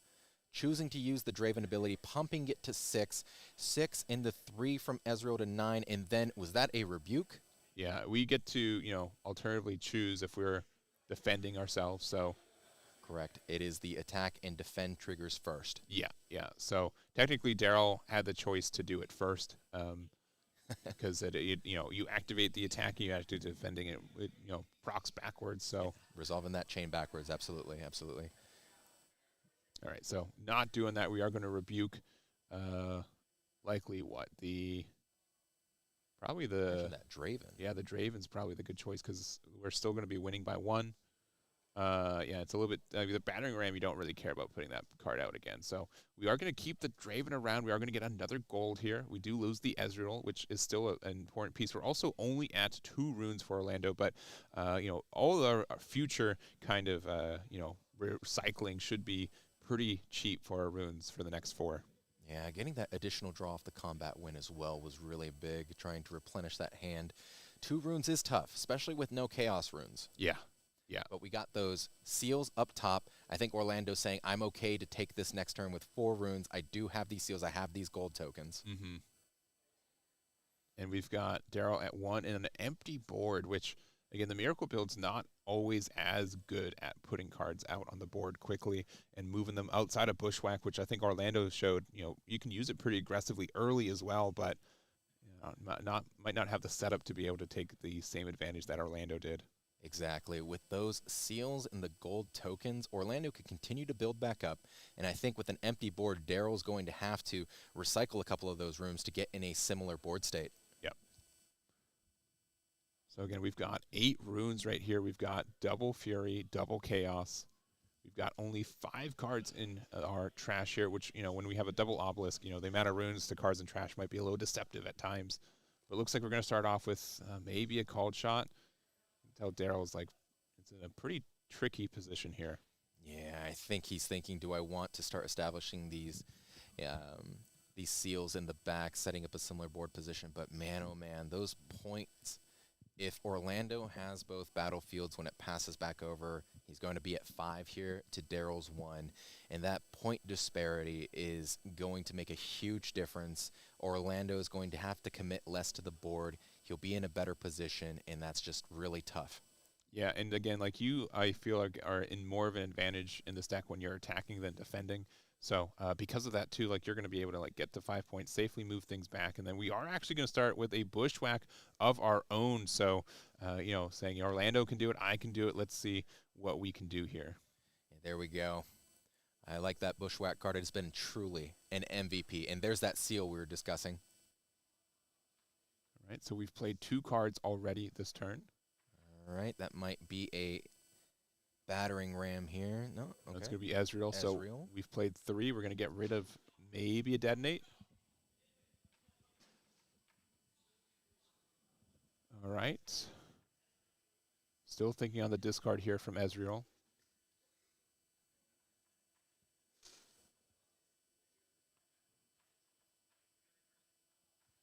Yeah, these decisions are so key in this matchup.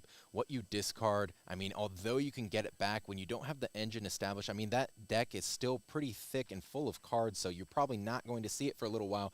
That is going to make or break some of these decision points. Yeah, and Daryl's just like, man, what do I do here? So, you know, there's a chance that they're really kind of banking on finding something off this Ezreal here. You know, we've played 3 cards. We want to, you know, we try to play 4 cards before we play our battering rams, right? That's where it's the big issue. And so we do use the detonate here. We got to recycle 1, get rid of it.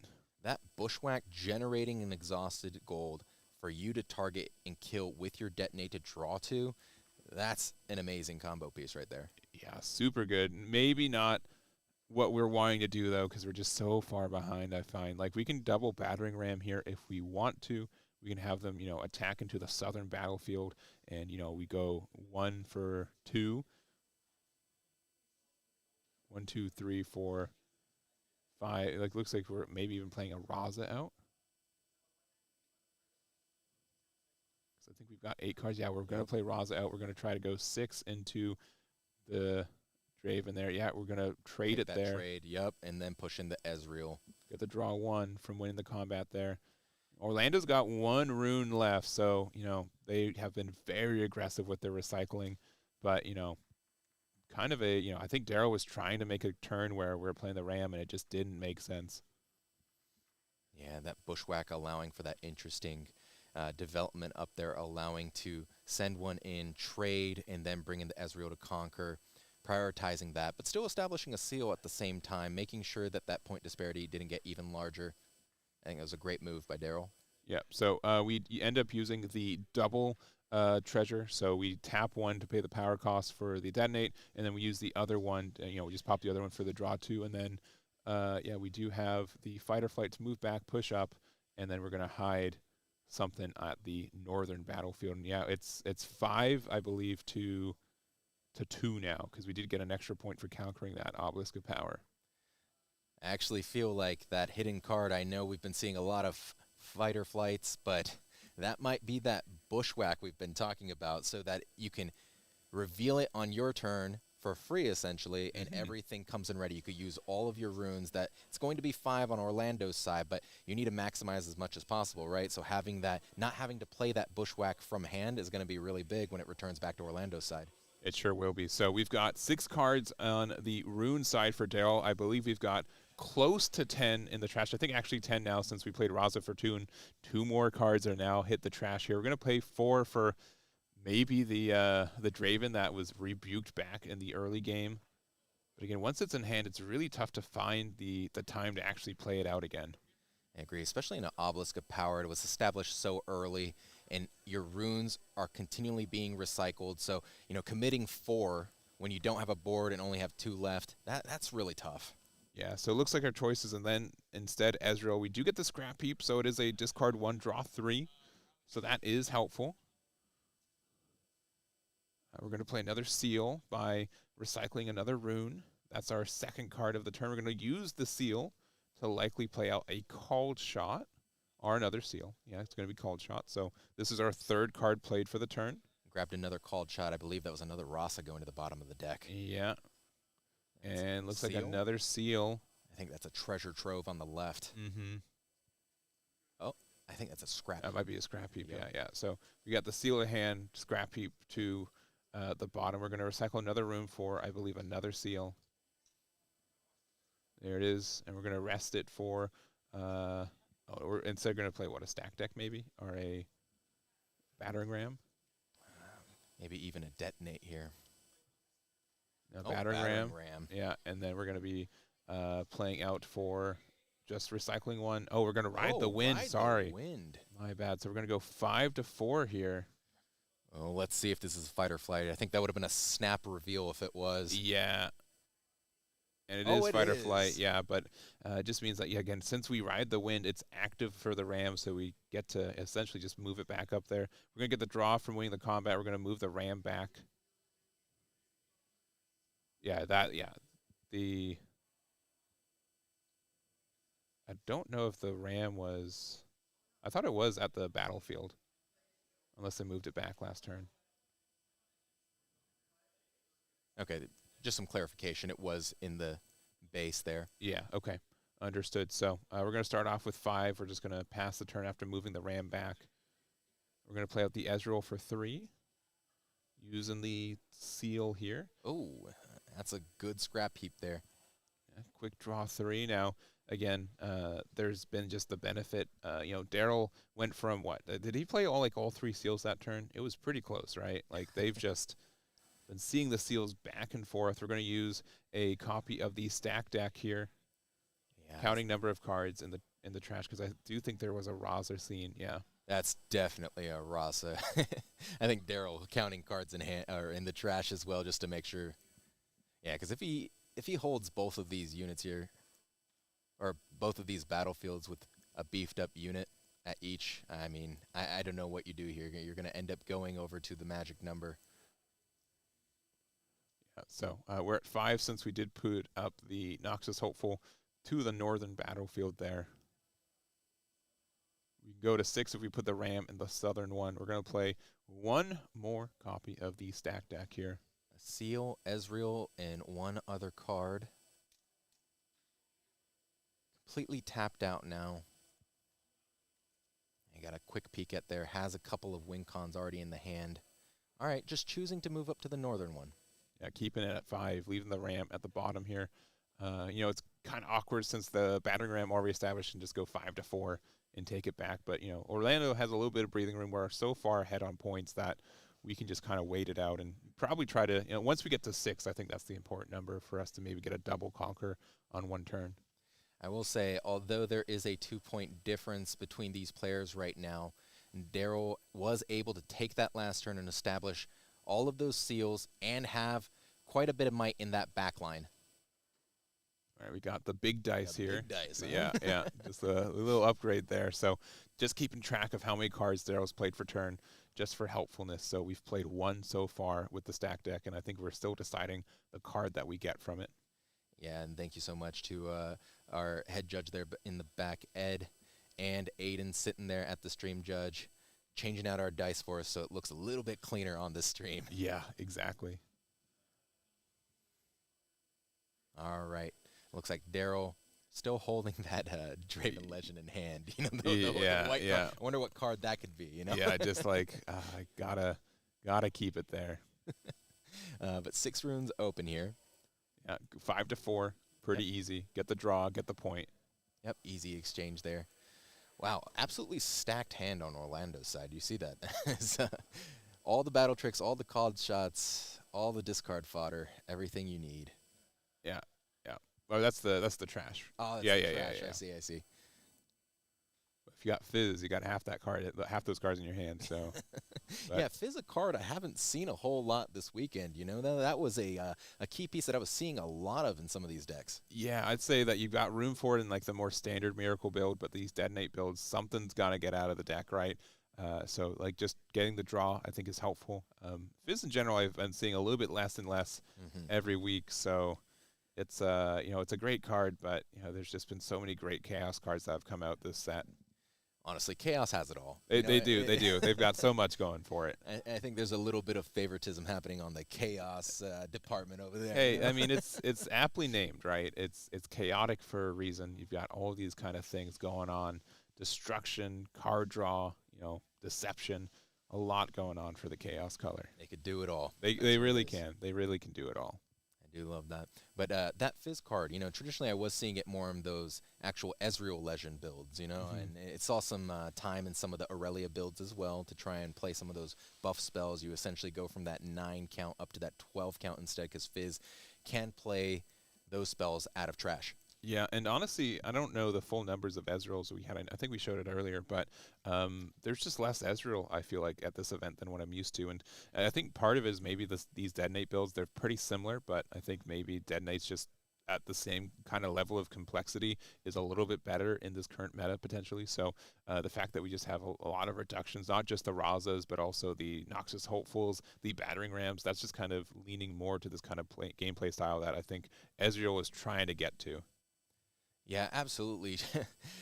Kind of weird that Draven is making use of that miracle package. Yeah, Even a little bit better than Ezreal himself. But you're absolutely right. In the Vegas tournament, we saw it was the 4th most represented deck with 74 decks and a pretty high conversion rate as well. So it was interesting to see that it fell off, in these 10K circuits that have been happening the last couple weeks. For sure. All right, so it looks like we are thinking about what we're doing here. We did use a Detonate on one of our Seal of Discords. We're going to pay 1 to be able to play the Raza for free, so it was off the Seal. We're looking like paying 2 to be able to play out either a like I say, a Battering Ram, since we've played 3 cards already, deciding where we're playing it. Yeah, these are key turns here. This would be a turn to make sure that the setup that you set up the turn prior does not get wasted. We're going to try and make up that point disparity and beef up these battlefields so that it's not an easy double conquer for Orlando to win the game. Yeah. So instead, looks like we're playing a 3rd rune for something. Could be an Ezreal instead, if we find that we have the time for it.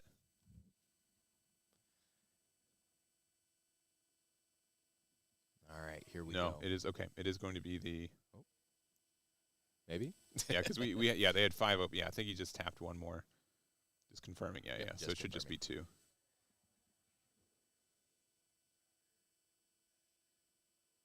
Really glad we moved over to that. Yeah, the big dice. Yeah. All right, playing that treasure trove. Or thinking about it. Yeah, I like, again, we've got so many cards in hand. A lot of choices here. All right. Oh, we are going to play out the. Draven. The Draven, yeah. He said, "I'm tired of looking at this thing in my hand." Yeah, let's get it out of there. And then so that's our 4th card, our reduction of 1. There we go. Out the Ram. And potentially hide something, at the top one using our Seal of Discord there. Yeah, I think you have to if you're going to be in that holding pattern here, especially since we do see a Battering Ram and Ezreal on Orlando's back line there. Yeah. So, goodbye, Big Dice. I'm sure we'll see you later. A little bit of shuffling here. Oh, and these were, okay. We're just repositioning. Yeah. Understood. Yeah. Understood. All right. Let's do a mic count here. So we got that Battering Ram at 5. Yep. Rasa is a 6, taking it to 11. Ezreal is 3, taking it to 14.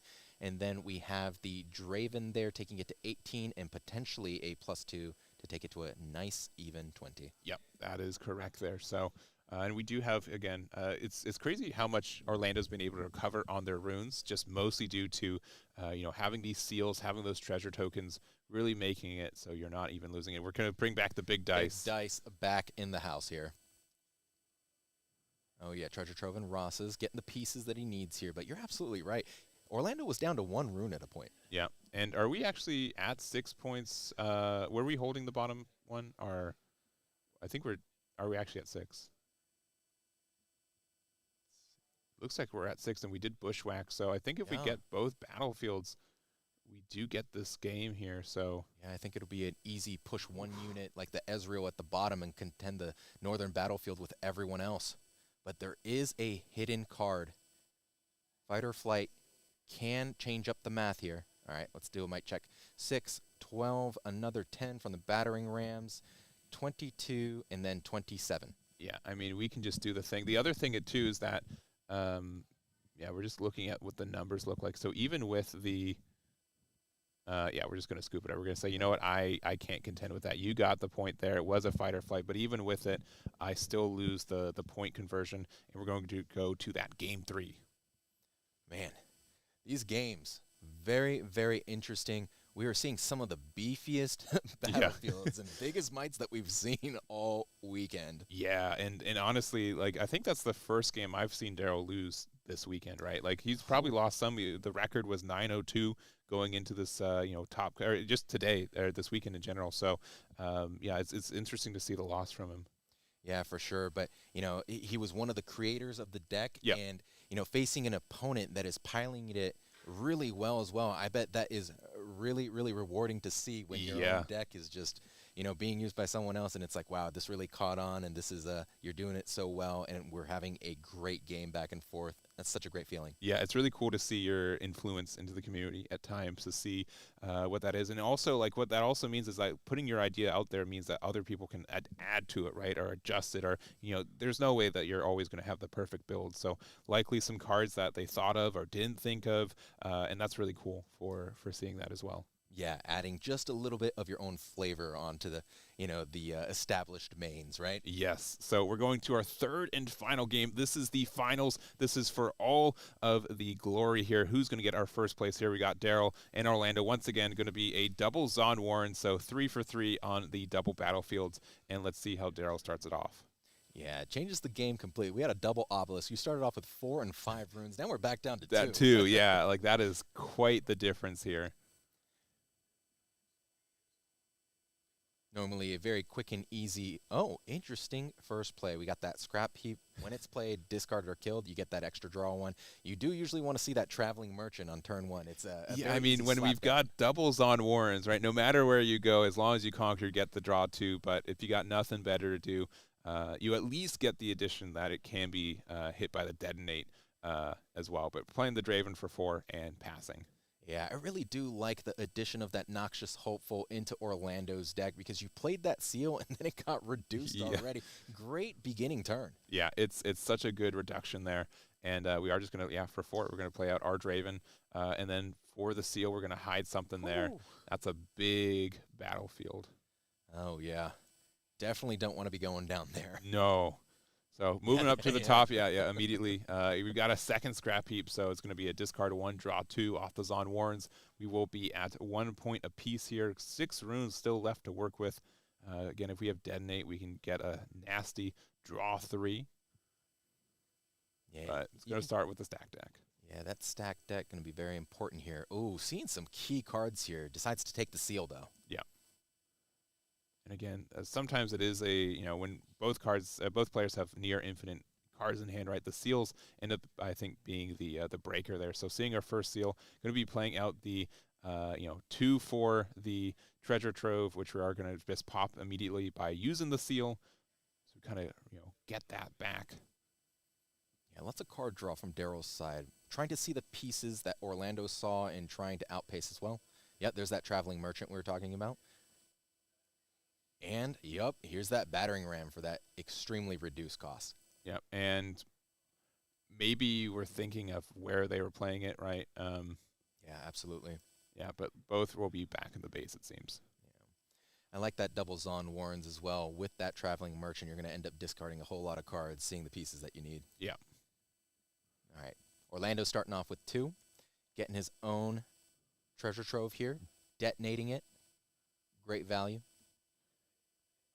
And that is, again, like essentially just makes up for the rune that you have to recycle. So really good value there for like a 2 combo, draw 3. Orlando on 2 points, 3 runes, still up. It's a tough decision. You have 8 at the bottom, can go to 10, but really need to establish that Ezreal to start reducing some of your costs. That could be the point if you... Oh, no, looking like just going to continue to beef up that southern battlefield. Yeah.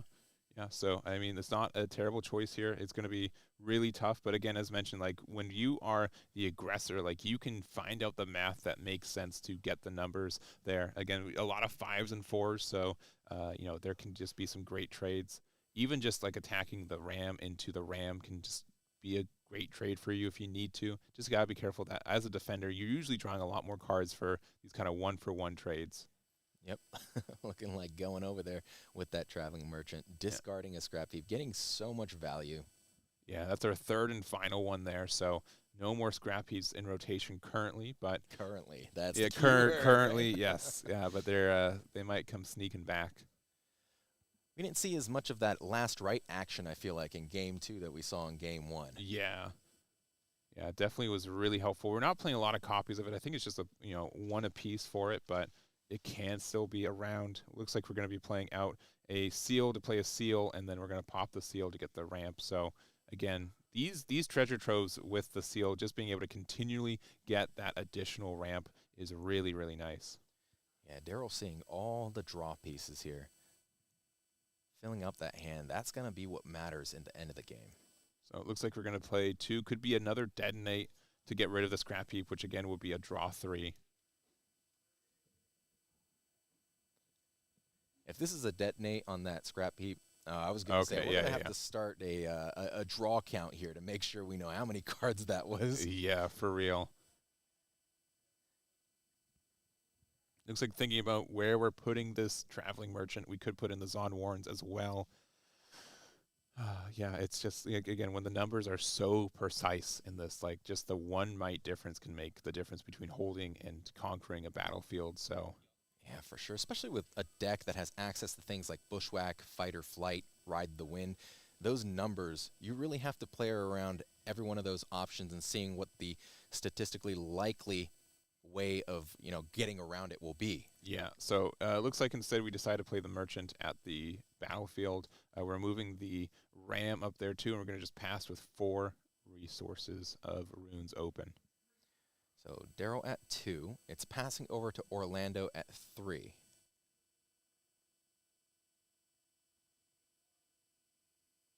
All right, we're going to start with another trove, and we are just going to pop it. So, being able to just get a, discard or, draw 1, ramp 1 is pretty nice.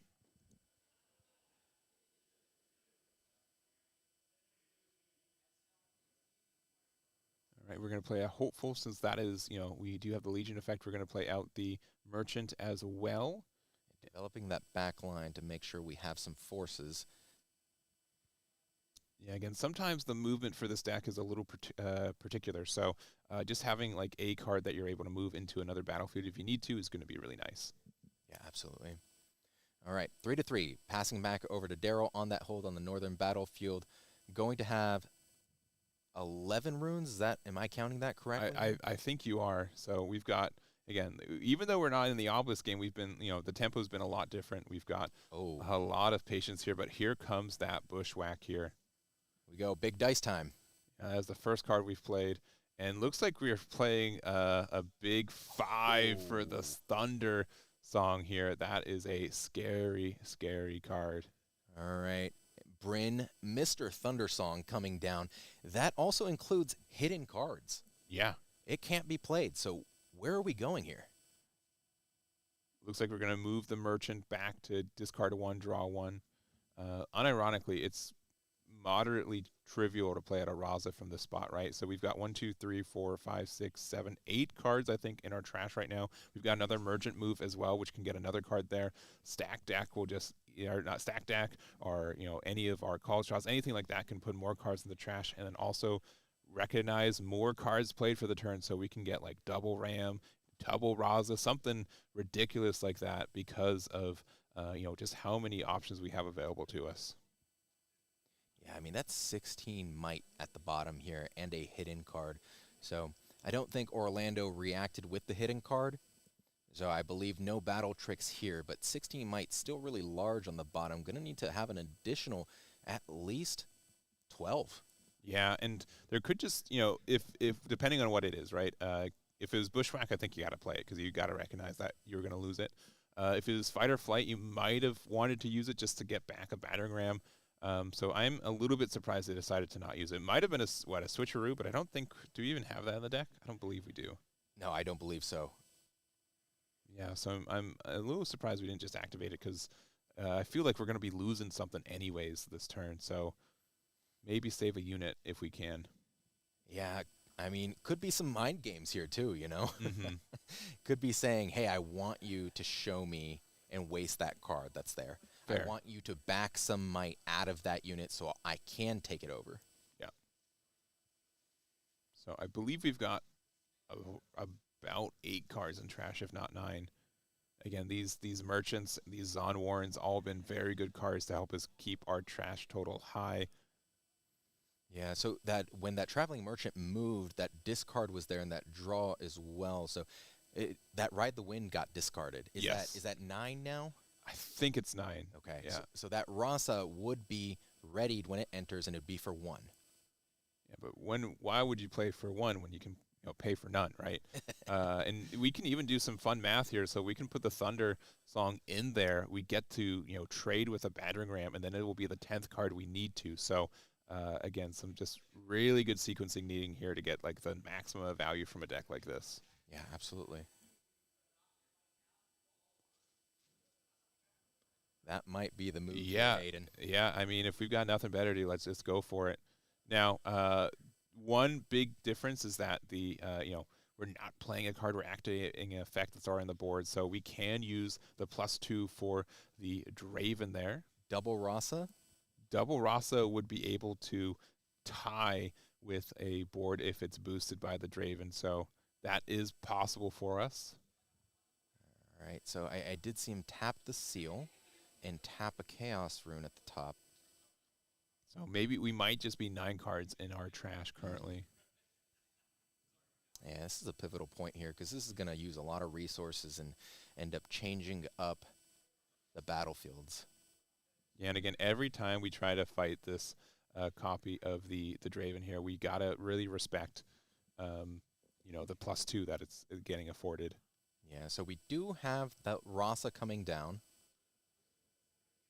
It looks like it was for the 1. Yeah. Arrow did end up tapping the rune at the top. Oh, and here comes a Vi. Yeah, okay, so that's a difference maker for sure. I mean, this could be an all-or-nothing play. How many cards do we have in our trash? So you can go up to 12 with the cards that are currently there. So if you're able to recycle 9 cards, which we should be able to have 9, we can get there. Only issue is that's going to be everything, right? I'm not seeing Mr. Big Dice there being upticked as well, so I want to make sure that we're keeping track of that. Yeah, well, at this point, we're tapped out, right? So we know Ram is likely not making an appearance, but looks like 4 cards there, so 7. So that will make it to 13. And we're not going to be overextending from there. So we're going to go 13 to currently 10, which they can also make 12. But that doesn't really change the outcome here. Yep, and no battle tricks on Orlando's side. Mr. Thundersong was played this turn. Correct, yeah. And we got 5 left in the trash here. So, we're going to get rid of what looks like the Raza here. Going to have 6 in trash. There goes the Fight or Flight, which, again, could have been a decision on if we wanted to save something outright. Yeah. No perfect decisions here, I think, on that one. But, because it did offer, like, you had to still respect the bigger power on board. So, you got to figure out what's the most important resource for you. I think that's exactly right here, Hayden. I think he was saying, if you have it, you have it. If you could get there, you can get there. Show me that you got it. Yeah. And you also have to know that Daryl used a lot of resources to make that happen, like a ton of cards went back underneath the deck. The graveyard or the trash is just not as filled to get some of those other free and valuable Rosas out there for free now. That could be the swing that Orlando needs to make up for it, Yeah, so we're going to start off with a Detonate here. And it looks like we are going to, I believe we detonated the gold, so not even losing the seal here. We're going to move the Merchant there.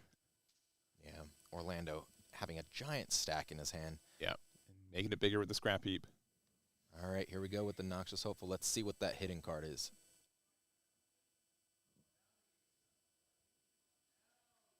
I think the decision is Fight or Flight here. Which unit do we want to move?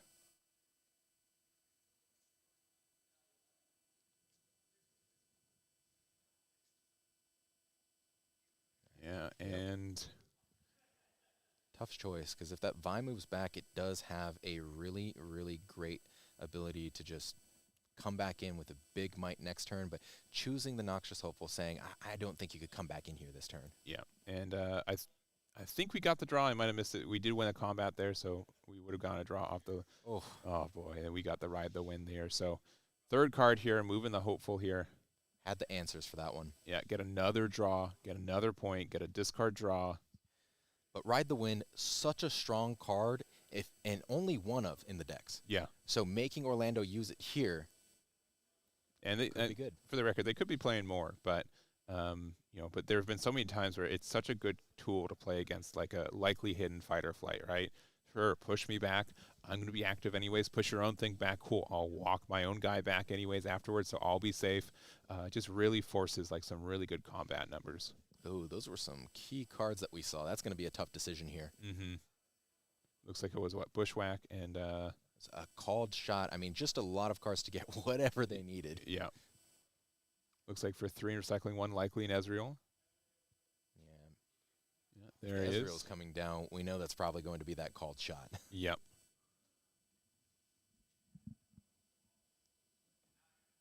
And I think only, 2 cards in hand currently for Daryl, so not a lot going on here. Yeah, and there's that called shot. Fight or flight. You got battering ram.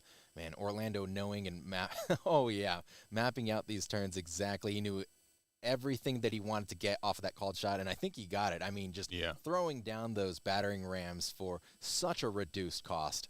Now, for the record, I believe they're all at the base, right? They're not at the Zon Warrens. So no, they are not. That is like at least a little bit of hesitancy there. Like, hey, at least they're not going to 6 points next turn, or they got a really chunky, hard to get rid of battlefield. But it looks like we do have the detonate off the scrap heap, so drawing 3 off of that, really nice.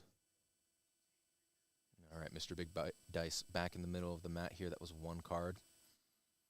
Yeah, replenishing that hand so easily. Yeah. Daryl was down to 2 cards. Yep, now we drew for turn and then spent one of them to draw 3, so I think we've got 5. So likely playing another Trove and Detonate. So we've played 3 cards this turn, and it's another draw 3. Wow, and channeling a rune, Exhausted. And we've got double Merchant, and we've got double Warren likely Conquers here. So we're cycling, 4 more cards, I think? Yeah, that's why last turn I think he was saying, you know what, I don't care if I recycle these. I'm going to fill this trash right back up. Yep. So going to go over into the Merchant, going to get us another draw 1 from the Legend effect, going to get us a Gold Gear token, and then going to get a discard 1, draw 1. Going to be the stack deck to draw 1. How stacked does your hand need to be to discard stack deck? Whew. Let's see. All right, that's got to be over 10. I mean. Yeah, I believe so. All right, and we got 2 traveling merchants and a battering ram. I'm going to do a quick might check here. That is 9. That is 9, yep. So probably going to go down to that southern battlefield, though, so they can get that easy point up to 6, discard a card, and draw another stack deck. Another stack deck, yeah. Saying I want to make use of my runes a little bit better. Yeah, and then so that was for the movement, and then we got the Conquer, so we got another discard 1 for another draw 1. Discarding a called shot. Oh, my gosh. Okay, yeah. Oh, man. Drawing is useless now. I don't care about what's left in the deck. Oh, my goodness. All right, using a seal here. And maybe paying 3, so maybe an Ezreal.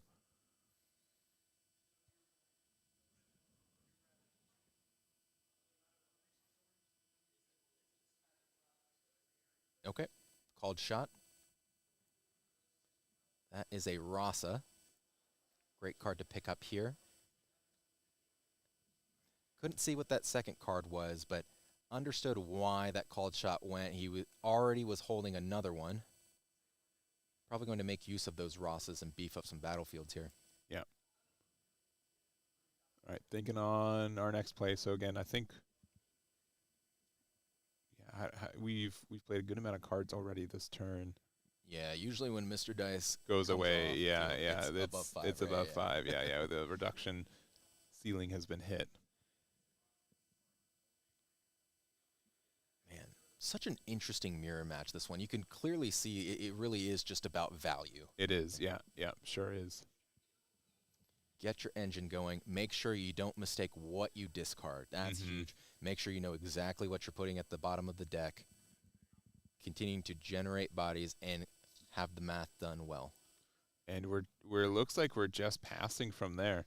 All 1, right. 2, 3, 4, 5, 6, 7, 8. So I think the math is simply I have 6 points. I can bushwhack for game next turn. I'm not going to overextend.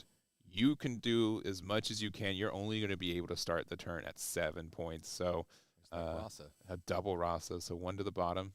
Pretty trivial Another stack deck. But Rasa. yeah, okay. Whew, okay, that's exactly 2 what you need to see. Yeah, 2 out of 3. Not too shabby. Let's go win those easy combats real quick. Yeah, another draw. Yep. Looking at cards through trash real quick. Just asking for numbers. I mean, we both know each other's hands almost completely, so and decks completely. 4 cards left in deck. We got to be careful here if you're Orlando. If you draw more than what's there, you are going to end up giving a point to your opponent. Yeah, and so the other thing too is Draven is a non-conditional, right?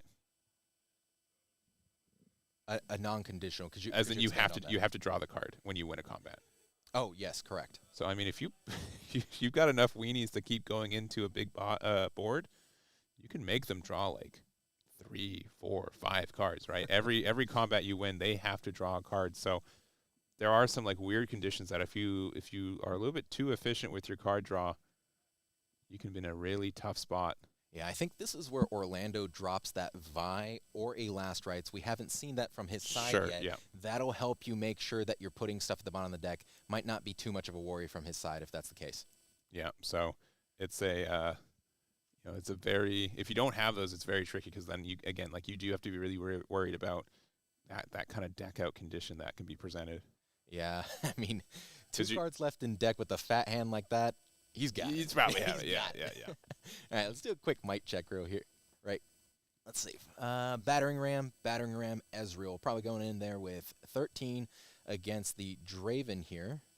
And looks like we're going to fight or flight our own Draven back just to protect it so we have some more power next turn. Yep, got that draw. Okay. There's that second draw. No cards at the bottom of the deck. 2 and 1 back. Is that a bushwhack?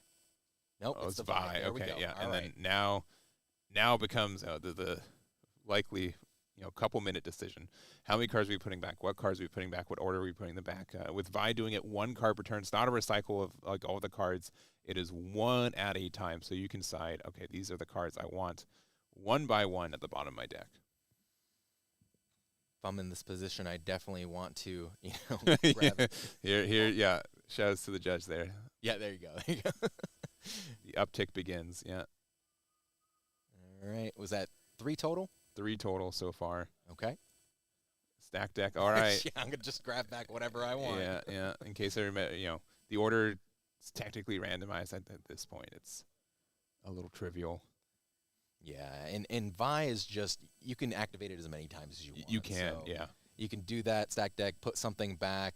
I mean, you could even put that stack deck back and just keep drawing through your cards, called shots, doing all that. I believe the top card that he put back was called shots, so you get to pick what you want. And if we get a card in this game that says deal 1 damage for every card that you've played this turn, right? Like these numbers can get so large.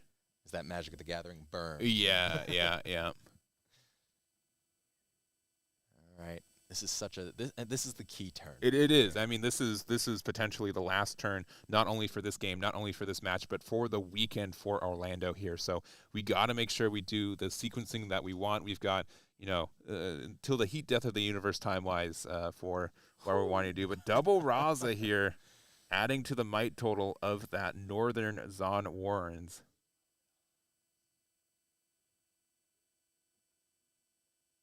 Beefing up that northern battlefield, saying, "Don't come here." Yeah, this is my Warrens. And I think it's 7 points to 6 now. We're hiding something at the battlefield where the hopeful is at. Yeah, I think Orlando's hoping to just keep that battlefield on the southern battlefield here, keeping some up for some battle tricks. Another Raza. Yeah, beefing up the northern so you don't even consider coming up there and then double holding. All right, we've got 4 left open here. We've got 2 Chaos Runes and 2 Fury Runes. We've got 1 hidden, and let's see what Daryl can do. So what Daryl really needs to do is that he has to try to conquer both battlefields, especially since Orlando at that 7 points right now. If he holds one of them, he just wins the game. So first Bushwhack has to come down, and I think that's just going to be the immediate play. Like that goes without saying at this point. Agreed. Yeah, and we see it right there. Gold token being generated, exhausted. Double runes here. Double Rasa.